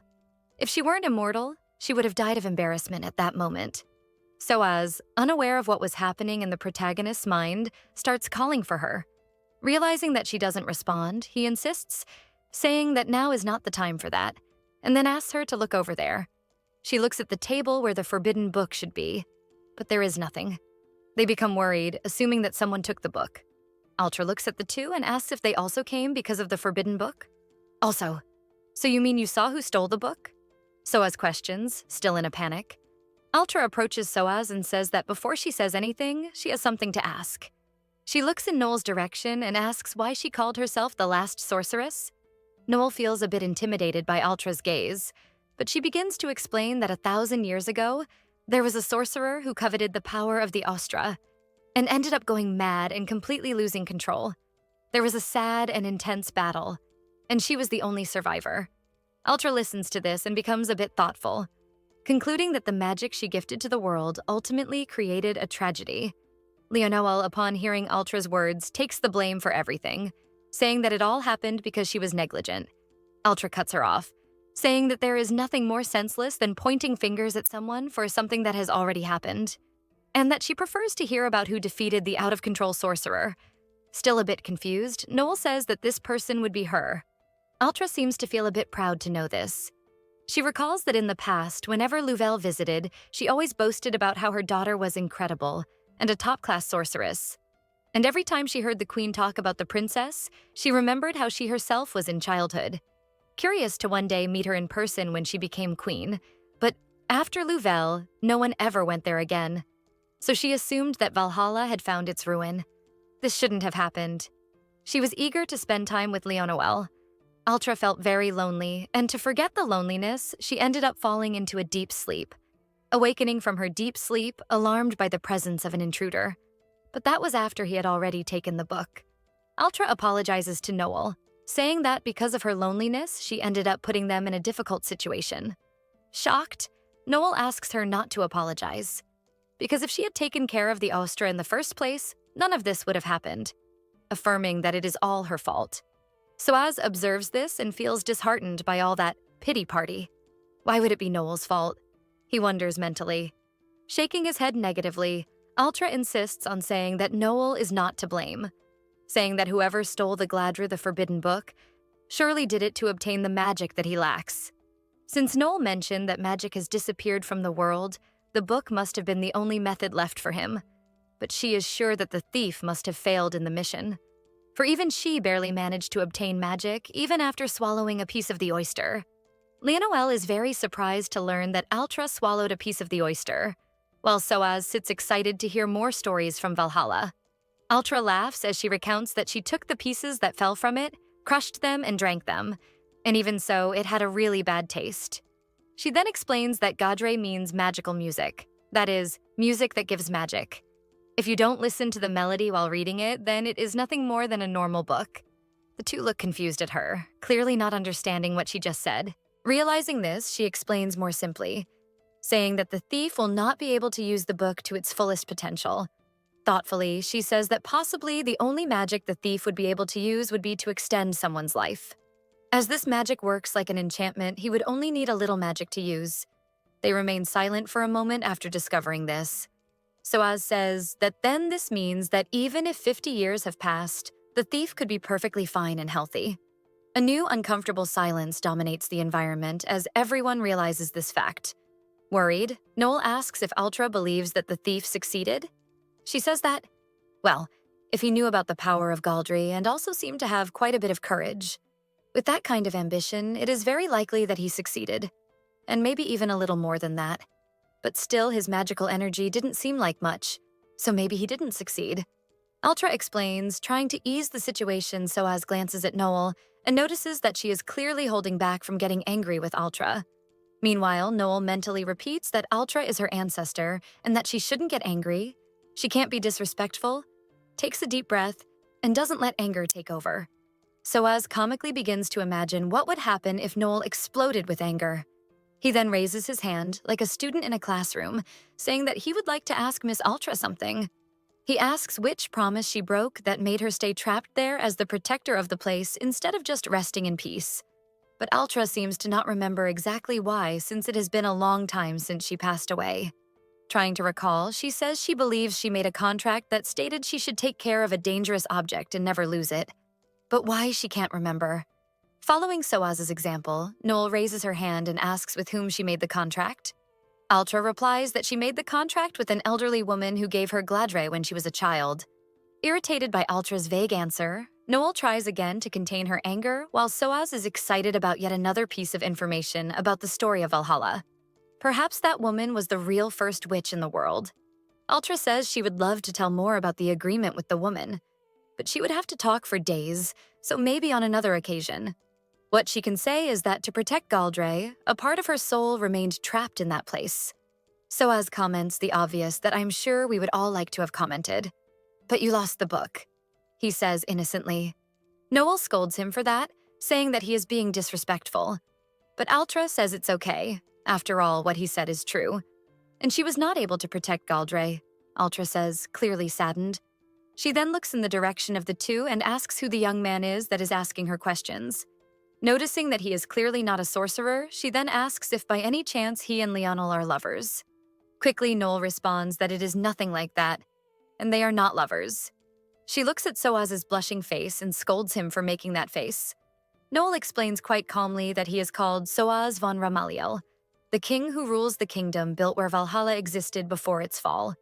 She adds that they just crossed paths by chance and came together to this point, and that he is in no way her lover. Noel breathes heavily after practically vomiting a lot of information. She then realizes that Soaz heard everything she just said and worries that maybe she was a bit cruel. Soaz, in turn, with a serious expression, confirms that Noel is right, and that they are not lovers, but he is trying his best to win her over. Poor Noel nearly dies of embarrassment upon hearing this. Soaz continues saying that he would like to free Noel from the curse, and if in the process they become lovers, he would love to live forever by her side. He asks Ultra to help him free Noel from the curse. For the sake of his descendant and a young man in love, he pleads for her to break the curse. Upon hearing that, Ultra cannot hold back her laughter. Crying from laughing so much, she says he doesn't even need to ask, as she is a big fan of love, especially this intense, true love of young people like them. Ultra then asks, what exactly is Noel's curse? But before Soaz can say anything, Noel steps forward and says she will tell the details herself. We are then transported to a small flashback. A new day begins, and in a luxurious room, we see various papers with magical circles scattered on the floor.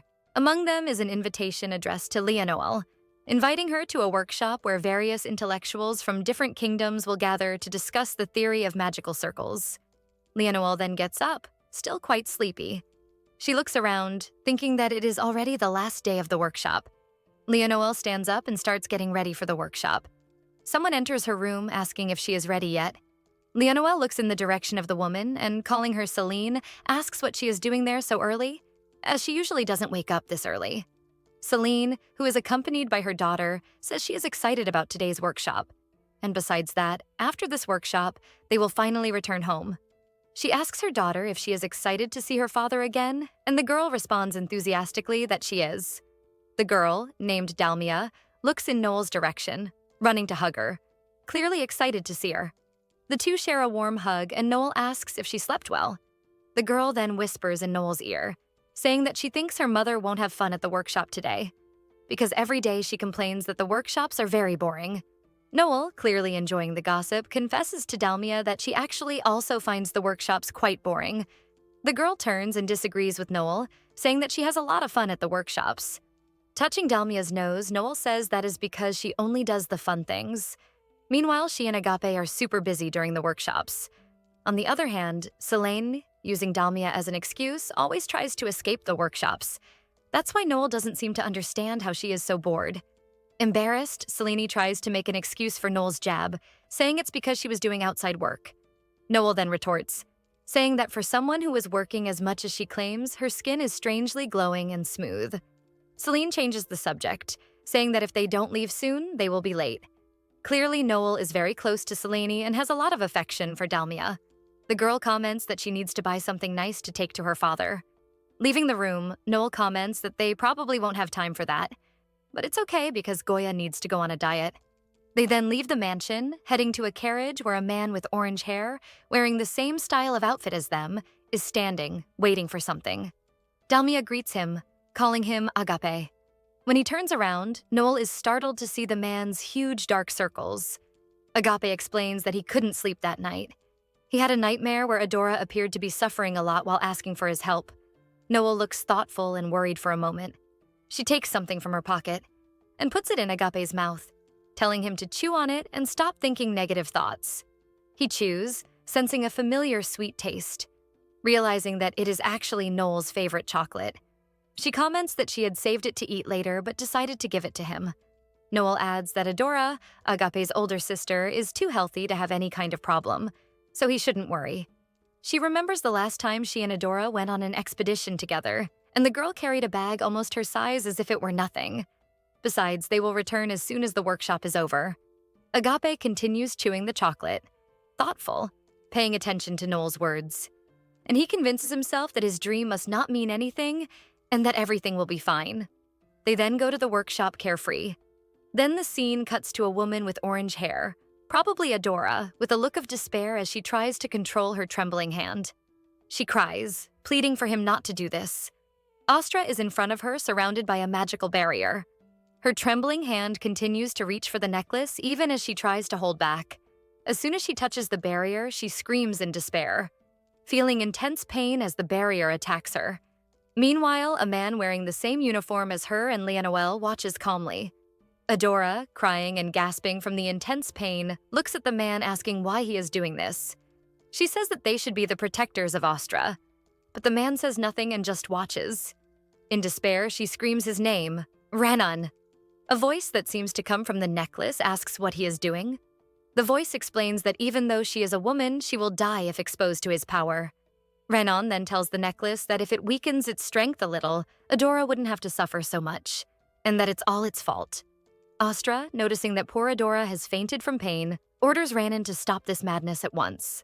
But the bastard just yawns, not caring about the pain he is causing poor Adora.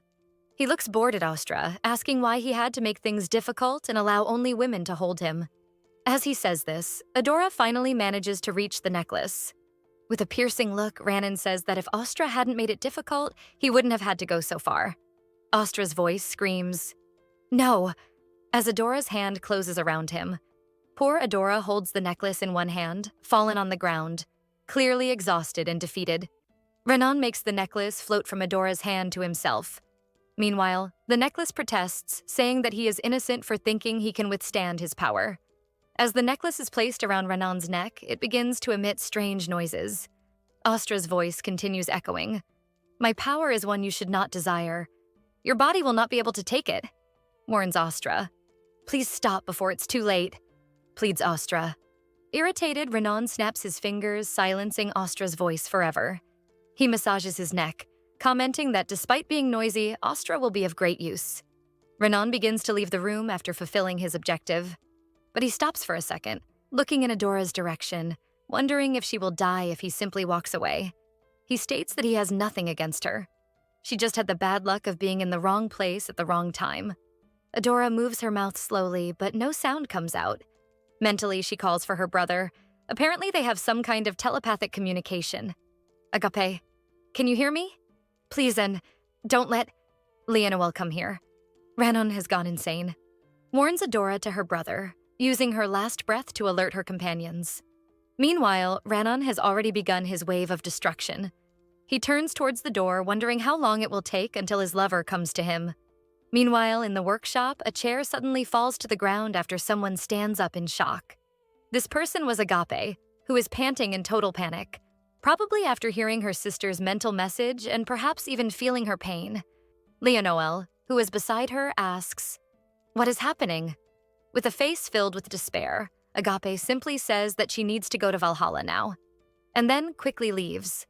Selene stands up, telling Noel that she will go after Agape. She asks Noel to take care of Dalmia while she is away. Noel agrees and says she will find them as soon as she is done here. Selene just nods positively. One of the people observing the commotion approaches Leonore, asking why 2 of the protectors have already left. The worried man questions if something has happened at Ostra's tower. Noel assures the man that he should not worry, because the protectors are extremely competent and that she alone would be enough to protect Valhalla. Despite speaking confidently, Noel clenches her hands, clearly worried. The scene cuts to Noel running towards the top of Ostra's tower. She has a look of despair, mentally questioning how can he? Apparently, she received a letter warning that Ranon stole Ostra and that the queen along with the protectors were battling against him. As she reaches the top, she has a terrible sight. Ranon is holding the queen by the neck while 4 protectors are clearly defeated and thrown on the ground. Ranon begins to squeeze tightly, clearly wanting to give the queen the same fate as Adora. Noel is in total panic seeing that scene, her eyes wide in a mix of surprise and terror. She seems unable to believe what she is seeing. "Mom? Is that you? This can't be happening," she thinks to herself. She then looks at her fallen companions, mentally saying their names. Agape, Goya, Missioner, Selena. Her trance of panic is interrupted by the loud noise of her mother being thrown to the ground. Tears begin to stream down Leonore's face as she remains paralyzed in panic. Ranon finally seems to notice that someone has just arrived. Upon realizing it is Leonore, Ranon smiles and blushes, then says, "You are late, my love." Noel remains motionless, her wide eyes shining in despair, as thick, silent tears flow down her face, but now this time, another feeling emerges. Anger. And that's it for today, folks. I hope you enjoyed the story. I won't lie, at first I thought Soaz would be a weak male lead, in the sense of lacking much personality and just being a fanboy. But as the story progressed, I began to realize he is much more complex and deep. He also has a cute and fun side, in addition to showing that he knows how to assert himself and be a true king who leads his people, as well as being very intelligent. If we overlook the insta-love part a bit, I would say he is the most lovable male lead I've seen in a long time. I feel like this story is about a protagonist who meets another protagonist. I just really wish the author had worked on their falling in love a little better. I understand that when you admire someone for so many years, you develop a certain affection for your idol, but for it to turn into this intense love out of nowhere is kind of hit or miss. It could have been more progressive for him to get to know her and fall in love gradually. The name of this work is Death to Lady White Ferret, and our recap covered up to chapter 25. If you want more, don't forget to like the video and subscribe so you won't miss any new videos I post. Kisses and see you next time.